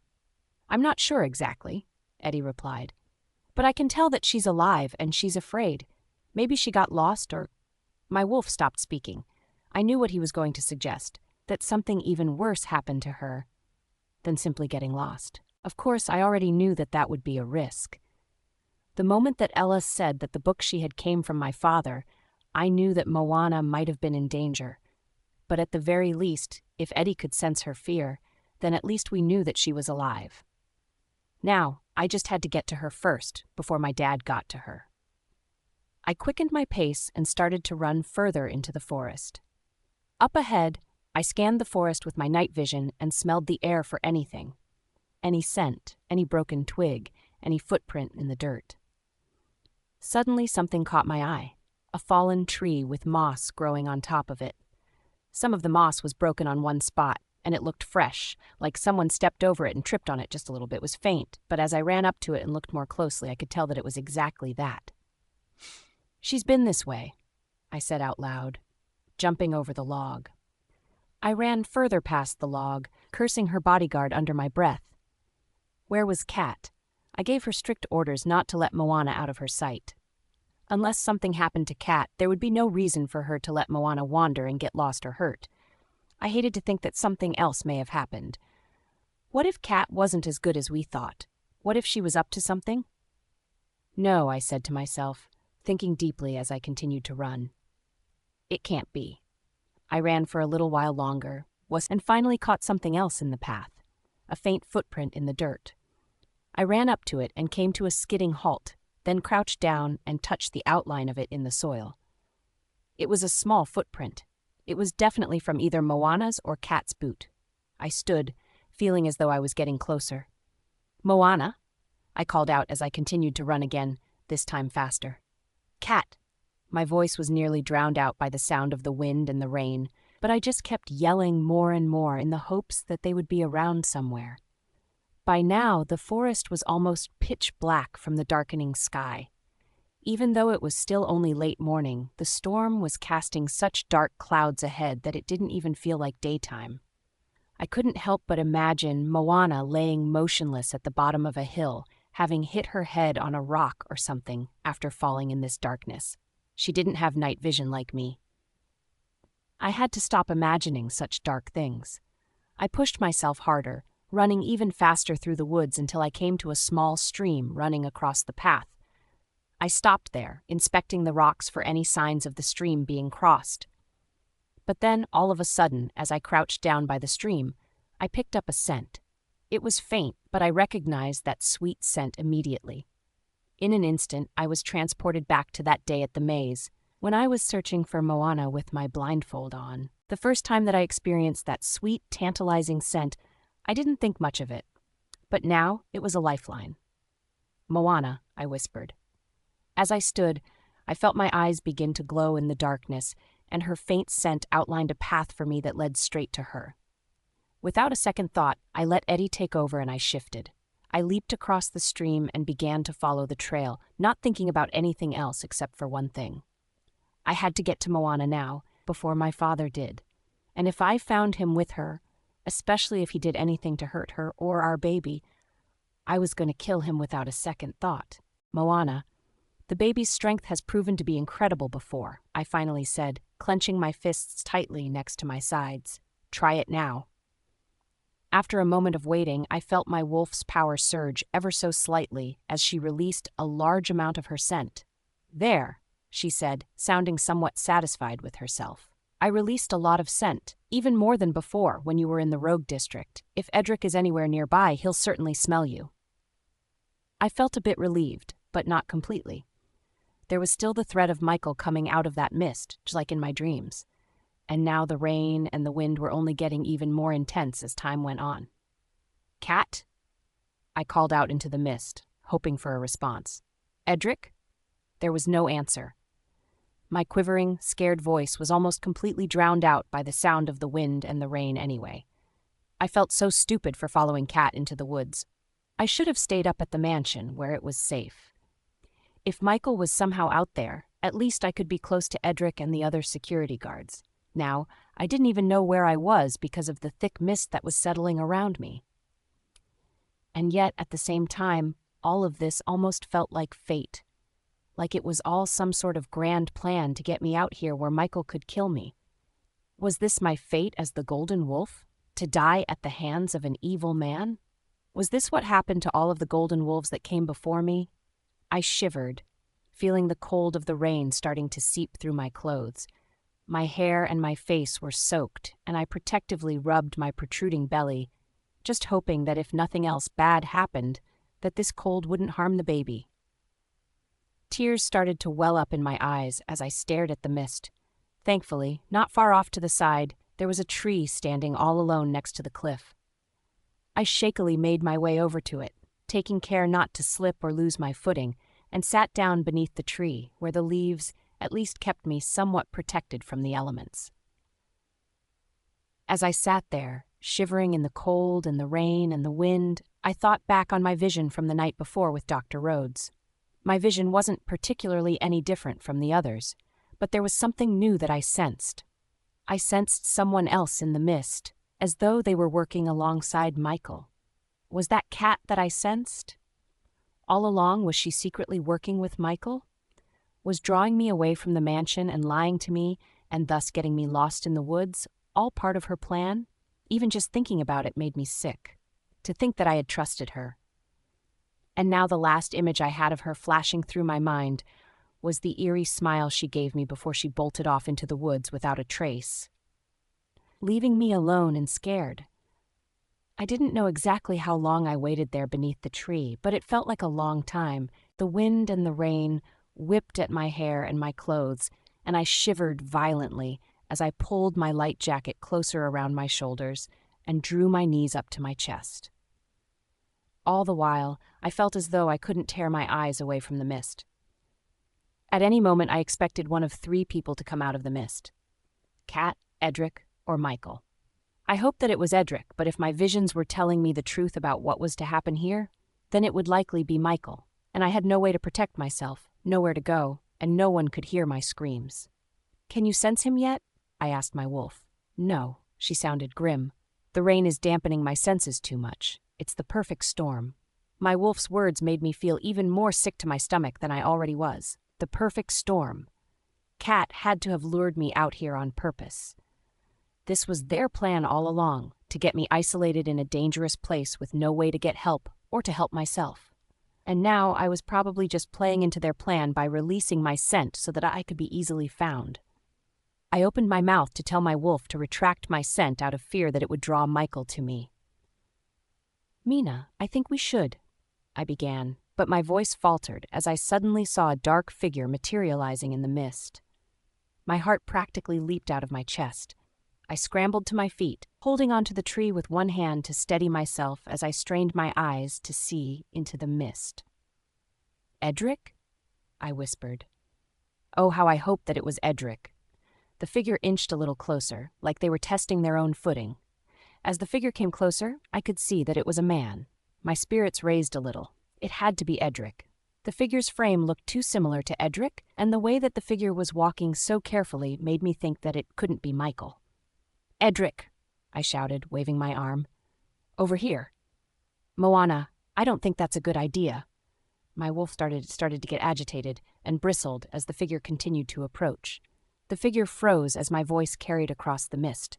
I felt my heart stop, caught in my throat. Time seemed to stand still as my fight or flight kicked in, quickly followed by the feeling of dread caused by knowing that I couldn't fight or flee, and I had just made a grave mistake. The figure, after standing there for a moment, finally started to approach once again. I saw the figure's body become more solid, and I clapped my hand over my mouth in terror, my eyes widening as I realized that it wasn't Edric at all. It was Michael. "Hello, Moana." His voice echoed in my mind, grating against my ears as it rang too loudly in my skull. I felt myself wince, and I started to get dizzy. All I could do was continue to clutch the tree as my eyes scanned the mist behind Michael's figure in the hopes that Edric would be behind him, waiting to attack him and rescue me. Michael fully stepped out of the mist and stopped just a few yards in front of me.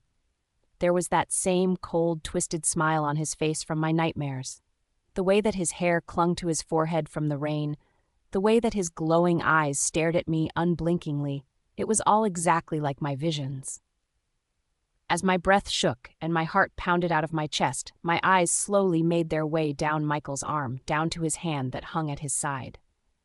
And it wasn't empty. Something gold glinted in the light, held tightly in his hand. He had the golden knife, Moana. "Hello, Moana." Michael's harsh voice rang so loudly in my skull that I winced and staggered backwards a little. My eyes widened as I looked down and saw what he was holding so tightly in his hand. The golden knife. The knife that was going to kill me. The knife that I felt plunge into my chest over and over again in my visions. "Michael," I said, taking another step back. "What are you doing? Why do you have that knife?" Michael slowly took another step toward me. I could see the droplets of rain sliding down the blade of the golden knife in Michael's hand, and the droplets falling off of the sharp, curved tip. "Michael?"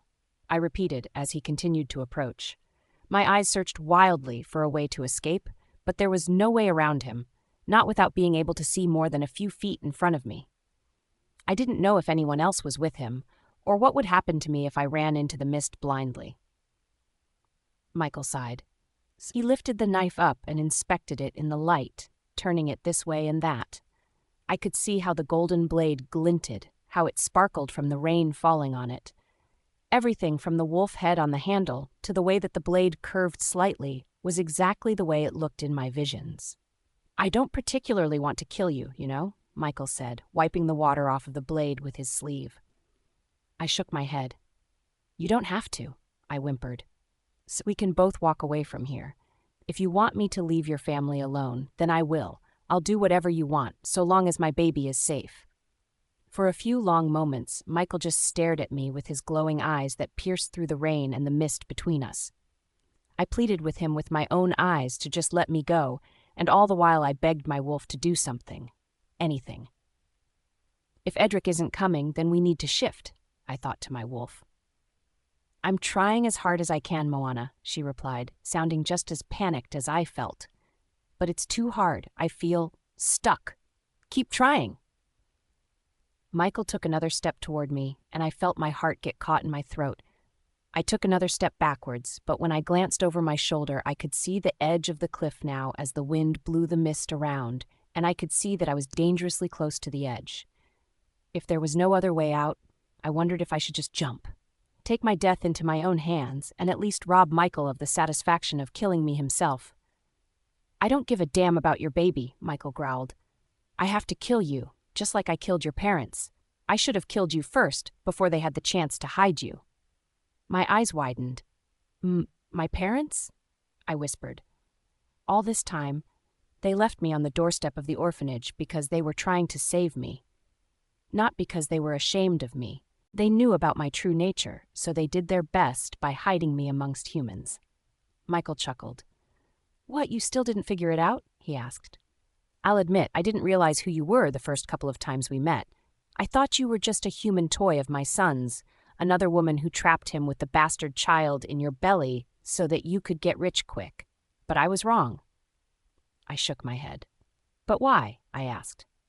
"Why is it so important to you to kill the golden wolf? You would have killed me as a baby to achieve your goal. You willingly left a child as an orphan. And now you're going to kill a pregnant woman? Why?" For a long time, Michael didn't answer. I felt my entire body start to shake as I became filled with an inexplicable rage. "Why?" I demanded. My voice screamed out like a banshee, echoing across the cliff and landing on Michael. He almost looked taken aback by my rage. But he only laughed. "You would never understand," he said. "Some of us actually have a lot to lose. A good-for-nothing moron such as yourself would never understand the implications behind the golden wolf's existence. Besides, by you and your baby dying now, you'll be saving generations of pain. The golden wolf will always be hunted, and the gene for it is in your blood. If I cut off the bloodline now..." I felt sick, sicker than I felt before. My lip quivered as I spoke. "You're disgusting and vile," I growled, feeling myself gain strength and confidence. If I was going to die now, then I would go with dignity. What sort of a monster wipes out the entire bloodline of a creature that only exists to bring peace? Once again, Edric's evil father laughed and took another step toward me. "You know nothing about peace," he said, his voice so low I could hardly hear it over the sound of the wind and the rain. I felt my stomach lurch. "Edric!" I screamed again, hoping beyond hope that he would be close enough to hear me, and he would know that I needed him now. I continued to push Mina to shift, but her progress was pretty much stagnant by now. "My son can't hear you, you dumb whore," Michael chided. I shook my head and scowled. I took one more step back and felt the unmistakable feeling of the rocks on the edge of the cliff crunching under my feet. I felt something give way, and heard the sound of a few small rocks tumbling down to the abyss. "He'll know that it was you," I snarled. "He'll come for you, and when he does, you'll wish that you were dead." Michael simply shrugged. "You don't know my son like I do. Above all else, he loves nothing but the money, the luxuries that our status has afforded him. I can guarantee that he'll take it any day over a single woman such as yourself." "You're wrong," I growled. "You don't know him at all." "Besides," Michael went on undisturbed as though he didn't even hear what I said, "no one will ever know that I was even here. When, or rather if, they find your body someday at the bottom of this mountain, they'll think that you fell. Hell, maybe they'll think that you jumped. It doesn't matter to me. No one would ever trace it back to me." "Just like how they didn't trace the death of Ethan's mother back to you?" I asked. Michael's eyes widened ever so slightly. It was only a split second, but during that split second I knew that I struck a chord with him. Don't speak on things you know nothing about. Michael took another step forward. There was nothing I could do at this point. I didn't know where Edric was, or if he even knew that I was missing yet. I had nowhere to run, no way to fight back or protect myself. All I could do was shut my eyes and pray for my wolf to finally shift. And if she couldn't do it, then I would have to jump. Moana. I thought for sure that I was going to die. Please, I begged my wolf, I need to shift. It's the only way to save my baby. The strong wind whipped against my hair and my clothes, and the rain had soaked all the way down to my skin by now. Behind me, I had nowhere to go but down. My heels already stood on the edge of the cliff, and I was just a small push from falling to my death. And yet, even then, as Michael slowly stalked toward me, I knew that I would rather jump to my death than give him the satisfaction of killing me himself. But I did still have a chance. Maybe, if I could distract him and stall for just a little bit longer, I would be able to get help. I was certain that Edric was on his way to rescue me. I could feel it. I just needed to give him the time to find me and hope that he would be able to pick up my scent by now. I pointed at the knife, trying my best to hide the violent shaking in my hand. "That knife," I said, noticing how Michael's eyes followed my finger down to the golden knife in his hand. "Why use that to kill me? You could just push me." Michael was silent for a moment. His eyes stared down at the knife during that moment, and I decided to take it as an opportunity to start inching to the left. Maybe I could get around him. I could run into the mist, although I didn't know what the mist held in store for me. It was better than just standing here and letting him murder me. Ethan was smart and cunning, and yet my stalling tactics worked on him that night in the warehouse. But there was a difference between Michael and Ethan. Ethan secretly loved me, and he didn't want to kill me. Michael, on the other hand, didn't care about my life. He only saw me as an infestation on the earth that he needed to wipe out. And along with that, Michael was even smarter than Ethan. Before I could move 2 inches to the right, Michael stepped into my way. "Do you take me for a fool, whore?" he snarled, taking another step in my direction. "You can't stall for time or pull the wool over my eyes. Who do you think I am?" I tried to swallow, but I couldn't. My tongue felt too thick and hard in my mouth, like I had swallowed a brick. Next, I decided to try to bargain my way out. "For the golden wolf may be a harbinger of peace, but only if it chooses to do so," I said, my voice trembling as I nervously clenched my fists at my sides.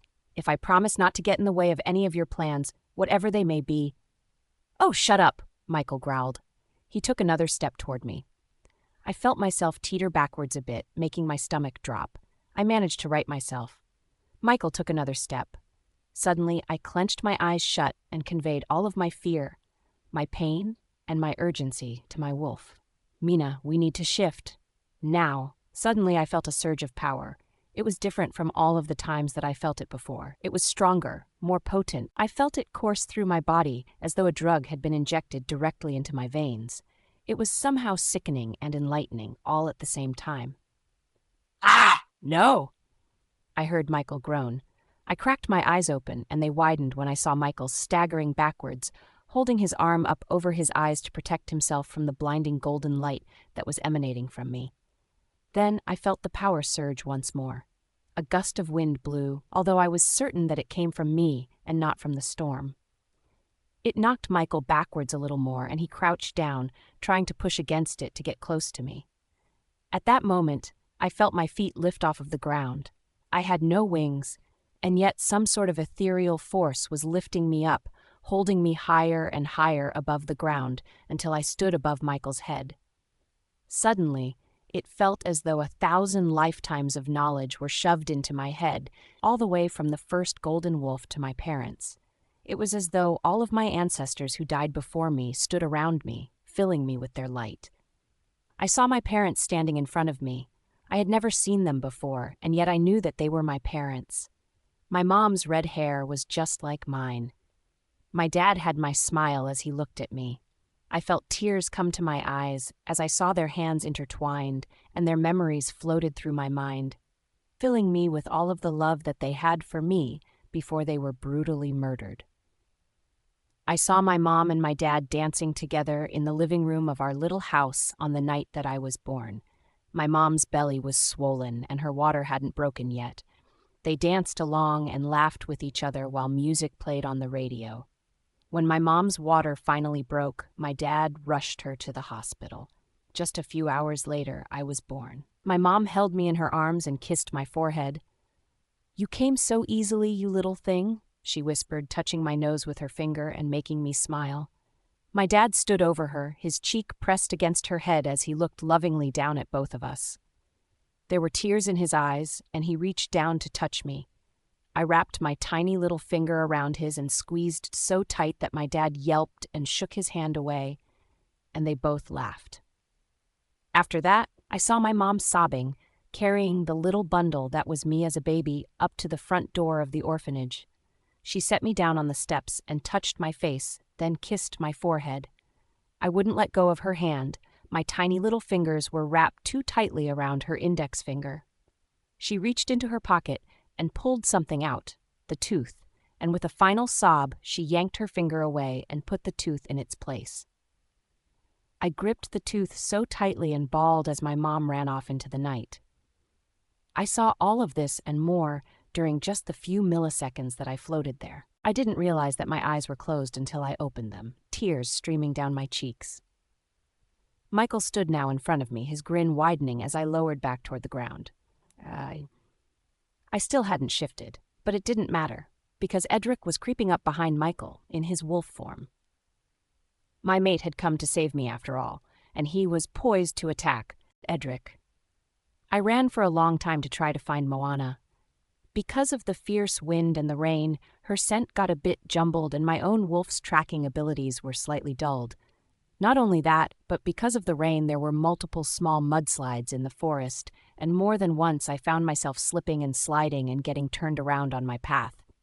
I could sense that something was wrong, though. I sensed someone else. And it wasn't Cat or any of the other bodyguards. Moana seemed to be in distress, beyond what was reasonable for someone who got lost in the rain. And after what Ella told me about my father, I could imagine what was happening. I just hoped that I would get to her in time. Finally, her scent became stronger. Before, it was faint, and I was even beginning to think that I was going to lose it entirely and that I would never find her. It became a lot stronger all of a sudden, in fact. My senses were suddenly overcome by her scent, and I felt myself being drawn straight to her. Feeling myself filled with a new sense of hope, I shot forward through the forest in the direction that Moana's scent was emanating from. "I'm coming," I thought, pushing myself to run faster than I ever had. "I'm coming, Moana." Suddenly, I burst out from the tree line into a thick mist that had settled on the cliffside. I could hardly see in front of me, so I slowed down and stalked forward, keeping my head low as I sniffed the ground. Up ahead, something finally came into view, a bright golden light. I felt my heart pump faster as I picked up my pace again and followed it. When the mist separated enough so that I could see up ahead, I saw her. It was Moana. She was safe. At least, it seemed like it. I had little explanation for what else was happening. A bright golden light was emanating out from her body. She was levitating 7 or 8 feet into the air, with her head tilted back and her eyes rolled into the back of her head. Her palms were outstretched at her sides, and she just floated there, emanating this blinding light. But she wasn't alone. My father was with her. He was standing in front of her, holding up his arm to shield his eyes from the blinding light, and he had the golden knife in his other hand as he tried to push forward to get closer to her. I knew what was happening now. She was about to shift, which would mean that the golden knife would be useless once it finally happened. All I needed to do was hold my father off until she did shift. I was still in my wolf form, but I used my mind link with my father to call out to him. "What are you doing?" I asked, stalking a little closer. My father froze. He was crouching slightly as he struggled against the invisible force that surrounded Moana, but he stood when he heard my voice. I froze too and watched as his head slowly turned to look at me over his shoulder. There was a dark, twisted grin on his face. Behind him, a bolt of lightning flashed and lit up the dark sky and half of his face. That sudden flash only made him look even more evil. "Stay out of this, son," he replied, using our mind link to speak without moving his lips. "You can't get in the way of this now." I felt a low growl start to rumble in the back of my throat. "I won't let you kill her." "Oh, look at you," my father said, speaking out loud now. "Now, you choose to play the part of the hero? What happened to the Edric that I knew all that time ago, who agreed that the golden wolf should be killed so that we can keep making our money? I took another step closer. "I've changed. I don't want that now. Screw the money." My father laughed. "Young people are so fickle. I was like that once too, you know. I thought that the world could be a better place. But as it turns out, it's impossible. Humans are evil, stupid, vile little creatures. I know that now. I don't care if they suffer, so long as we get to keep living our life the way it is, unchanged." I couldn't help but scoff as I stared at my dad. Moana still floated above us, out of reach. She seemed to be in some sort of trance. Maybe she was having more visions.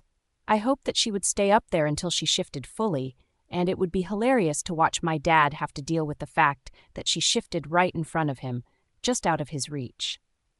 "Oh yeah?" I asked. "And what changed your mind about that? It wasn't a human woman who you knocked up, was it?" My dad's eyes widened.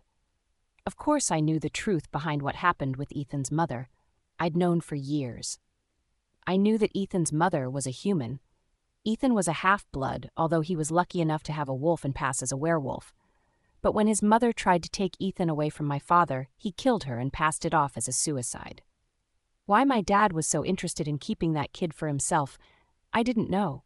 Maybe it was because my mother wouldn't touch him again after he cheated on her, and he wanted another heir in case I didn't work out. "Perhaps it was because of that," my dad said with a smirk. "But it doesn't matter. Oh, look, the golden wolf is coming back down to earth after all." I looked up then to see that Moana was beginning to float back down. Her eyes opened, and it was then that I noticed that there were tears streaming down her cheeks. Her eyes were filled with a sense of melancholy, but when they locked on mine, they filled with hope. I just needed to keep my dad busy until she shifted. It was bound to happen any moment now. Another growl rumbled in my throat, and I pushed forward. My father stood unwaveringly in front of me. He was a fool if he thought that I loved our money so much that I would let him kill Moana right before my very own eyes. "Look away, Edric," my dad said, chuckling in a monstrous manner with that same sick grin on his face as he twirled the golden knife in his hand. Just looking at him made me sick to my stomach and filled me with a rage that I had never felt before, not even for Ethan on the night that he tried to kill Moana and Ella in the warehouse. "This won't be pretty. But I promise that it will be quick for her, if that makes you feel any better. Just one stab, and then she'll fall from this mountain, and the golden wolf's bloodline will be over." The growl that was rumbling in my throat grew.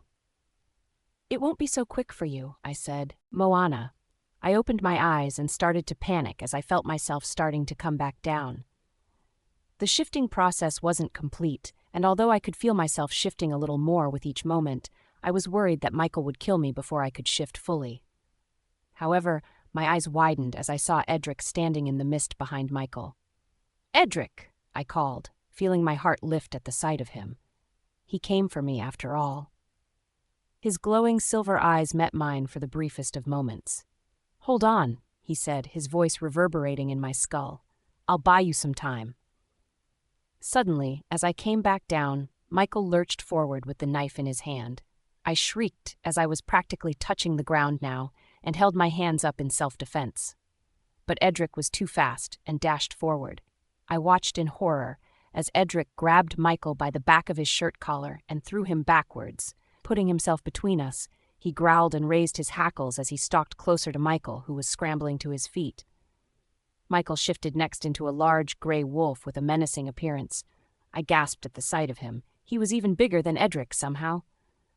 "Edric, no." I was reaching out to touch Edric's fur. "It's too dangerous. Let's just run away." But Edric didn't seem to be listening.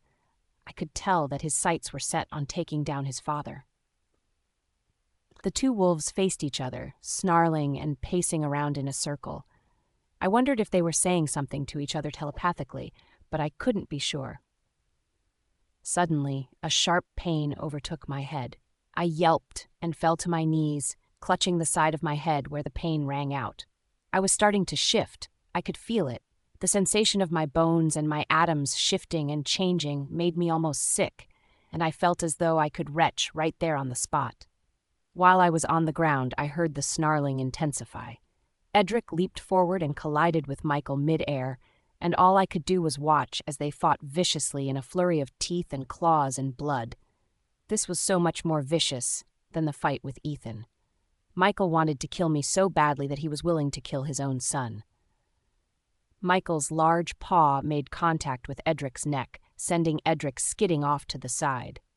Michael started to run at me, and I shrieked again. "Edric!" I screamed. I tried to scramble to my feet, but it was no use. The pain was traveling down my neck, over my shoulders and my arms, and it was slowly working its way down my spine. The pain seared through my body. I clutched at the dirt with my hands while I shook violently from the ache in my bones and could only watch in a state of abject horror while Michael charged at me. But then, all of a sudden, Edric scrambled back to his feet and slammed into Michael again. The two of them went rolling off toward the edge of the cliff, and I gasped again as they rolled dangerously close. I could see rocks breaking and falling off of the cliff and into the misty abyss below. All it would take was one shove or one wrong turn, and one or both of them would go flying off of the cliff. I had to shift. "Hurry, Mina," I begged my wolf. "We have to do this."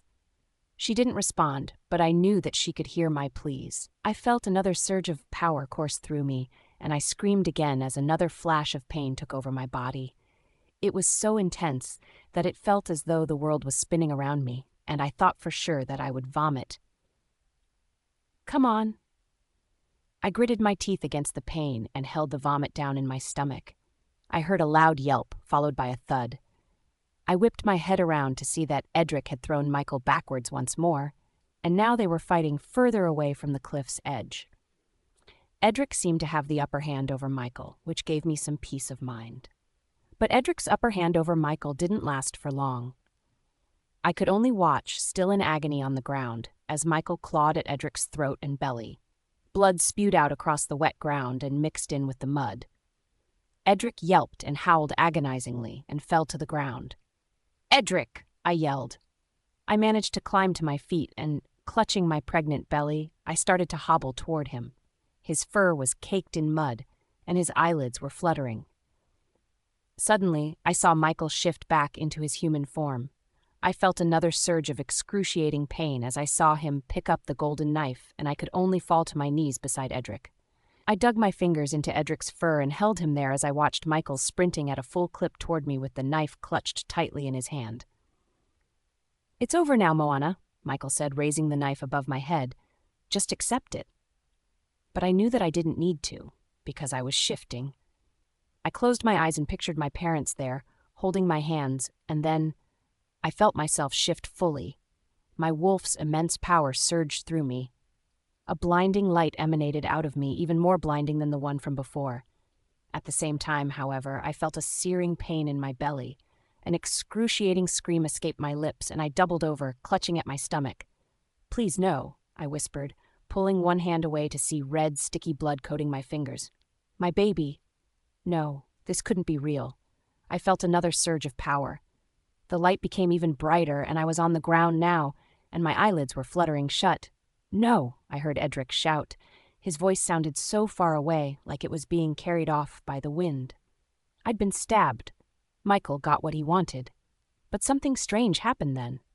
The golden light burst outward like an atomic bomb. The air felt like static electricity, and there was a loud boom like thunder, followed by silence. A silent wind whooshed all around me, tangling itself in my fur and beating against my face. The power was too much. I opened my eyes and found myself lying on the ground. Edric was no longer beside me, and nor was Michael. Everything was silent, as though the world was frozen. My eyes opened fully, but they weren't my human eyes anymore. Everything was so bright and clear, as though the mist had never even been there to begin with. "Edric," I called out. but my voice only echoed in my head. I looked around a little, but all I could see was the golden light. Was I alive? Did I shift in time and stop Michael from using the knife? Or was I dead? Moana. Edric? I called out. My voice was only met with nothing but an echo. The world around me was silent. In fact, as my eyes slowly opened, I realized that I was no longer on the cliff. The only thing that I could see around me was a soft, golden light that was somehow blinding yet calming at the same time. Was this what it was like to be dead? The last thing I could remember was the blood on my fingers. Michael must have stabbed me and finally got his way, and now I was dead. I quickly looked down at my hands. There was no blood, no pain. In fact, I didn't feel anything at all. I could hardly tell where my skin ended and the golden light began. My body felt weightless and free, like my entire existence was just a feeling and not a physical mass. But it was strange. When I was in my coma, everything was just a black void, but now it was all golden and peaceful. No. I jumped when I heard my wolf's voice call out from the golden light. "Mina?" I asked, looking around wildly. "Is that you?" "Yes, it's me." Her voice seemed to be echoing all around me at first, but then it started to coagulate into one place. Finally, I could pinpoint where her voice was coming from, and I spun around in that direction. My eyes widened when I finally saw her standing there for the first time, in the flesh. "Mina," I whispered, reaching out my hands as she slowly approached me. "You're so beautiful." She was everything that I imagined and more. Her fur was a beautiful, vibrant golden color like the color of the sun. She had a little white swirl on her forehead that came down her muzzle in a thin line. That same white patch was on the front of her chest. When I tangled my fingers into her fur, it was so silky and soft. It felt as though I was touching feathers, or nothing at all. I gasped when I saw her tail. It wasn't just one tail, but 3. She was unlike any wolf I had ever seen before. "Like it?" she asked, twitching her 3 tails back and forth. I nodded, then looked up with wide eyes to meet her gaze. Her eyes were different colors. One was bright blue, like the color of the sky on a sunny day, and the other was green, the exact same shade as my own eyes. But although I was so fascinated by her beauty, I still felt sad. "What's wrong?" she asked. I shook my head and stared down at my feet. "I'm sorry we couldn't shift in time. I feel like I failed you, like I failed the world by allowing the last generation of the golden wolf to be destroyed." Mina gave me a puzzled look. "I said no, though," she said, chuckling a bit. I furrowed my brow. "Huh?" I said no. "Earlier you were thinking to yourself that you were dead, but you're not. You're just shifting." "I am," I asked. "How? Where am I?" Mina chuckled again. "Time feels frozen right now, doesn't it?" I nodded slowly, then bit my lip. "It feels non-existent, actually." "Well," Mina flicked her tail and looked around. "This is what it's been like for me for the past 3 months. I guess you're getting to experience it now. Most people never get to visit the place in their mind where their wolf lives, but I guess you and I are special." I had to laugh. "I guess so," I said. "But how do I get out?" "I need to make sure that Edric is okay. And the baby." I suddenly looked down at my belly. Even in this strange, non-existent place, it was still protruding with the little life inside of it. I ran my hand across it and found that there was no wound. "The baby is fine," Mina said. "The knife shattered, and you healed almost instantly since you had already shifted. But Edric?" My eyes widened. "Is he okay?" Mina paused for a moment before answering. "Are you sure you want to go back?" I felt my stomach drop. "Why? What do you mean?" I asked, storming closer to Mina and staring up at her. "Is he alive? What happened?"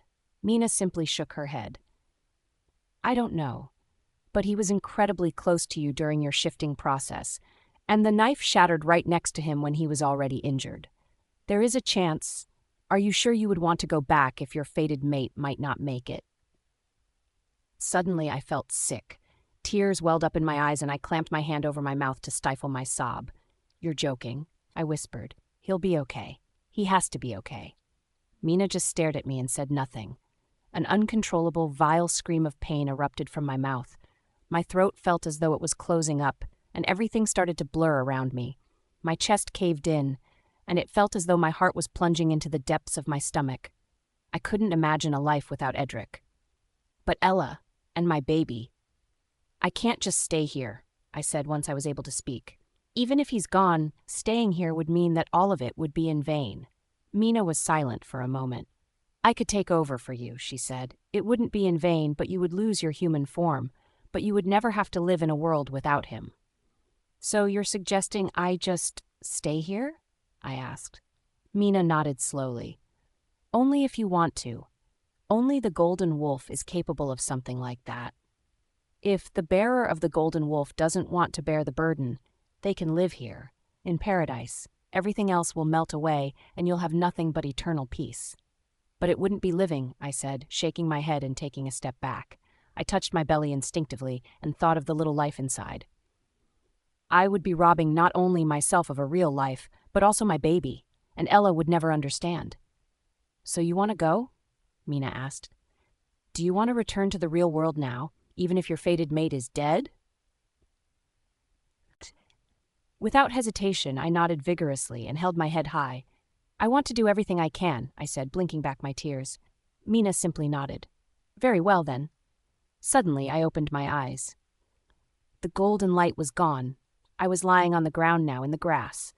I jerked my head up and looked around. I was still on the cliff, but it was no longer raining. In fact, it was beautiful and sunny. Edric? I called out. I instinctively spoke telepathically and felt puzzled for a moment until I realized that I had shifted after all. I was not in my human form. I was the golden wolf now. But somehow, that didn't matter to me. All that mattered was finding Edric. I looked around wildly until I spotted two human figures lying on the ground in the distance. They were both motionless. I was the golden wolf now. My dear readers, thank you for stopping by and reading this story. I hope you enjoyed it. I'm trying my best to update ASP. I'll appreciate it if you explore my other stories as well. Please follow my page Eve Above, Story and Group Eve's Alphas if you want to chat, or keep updated on my writing schedule. Yours, Eve Above Story.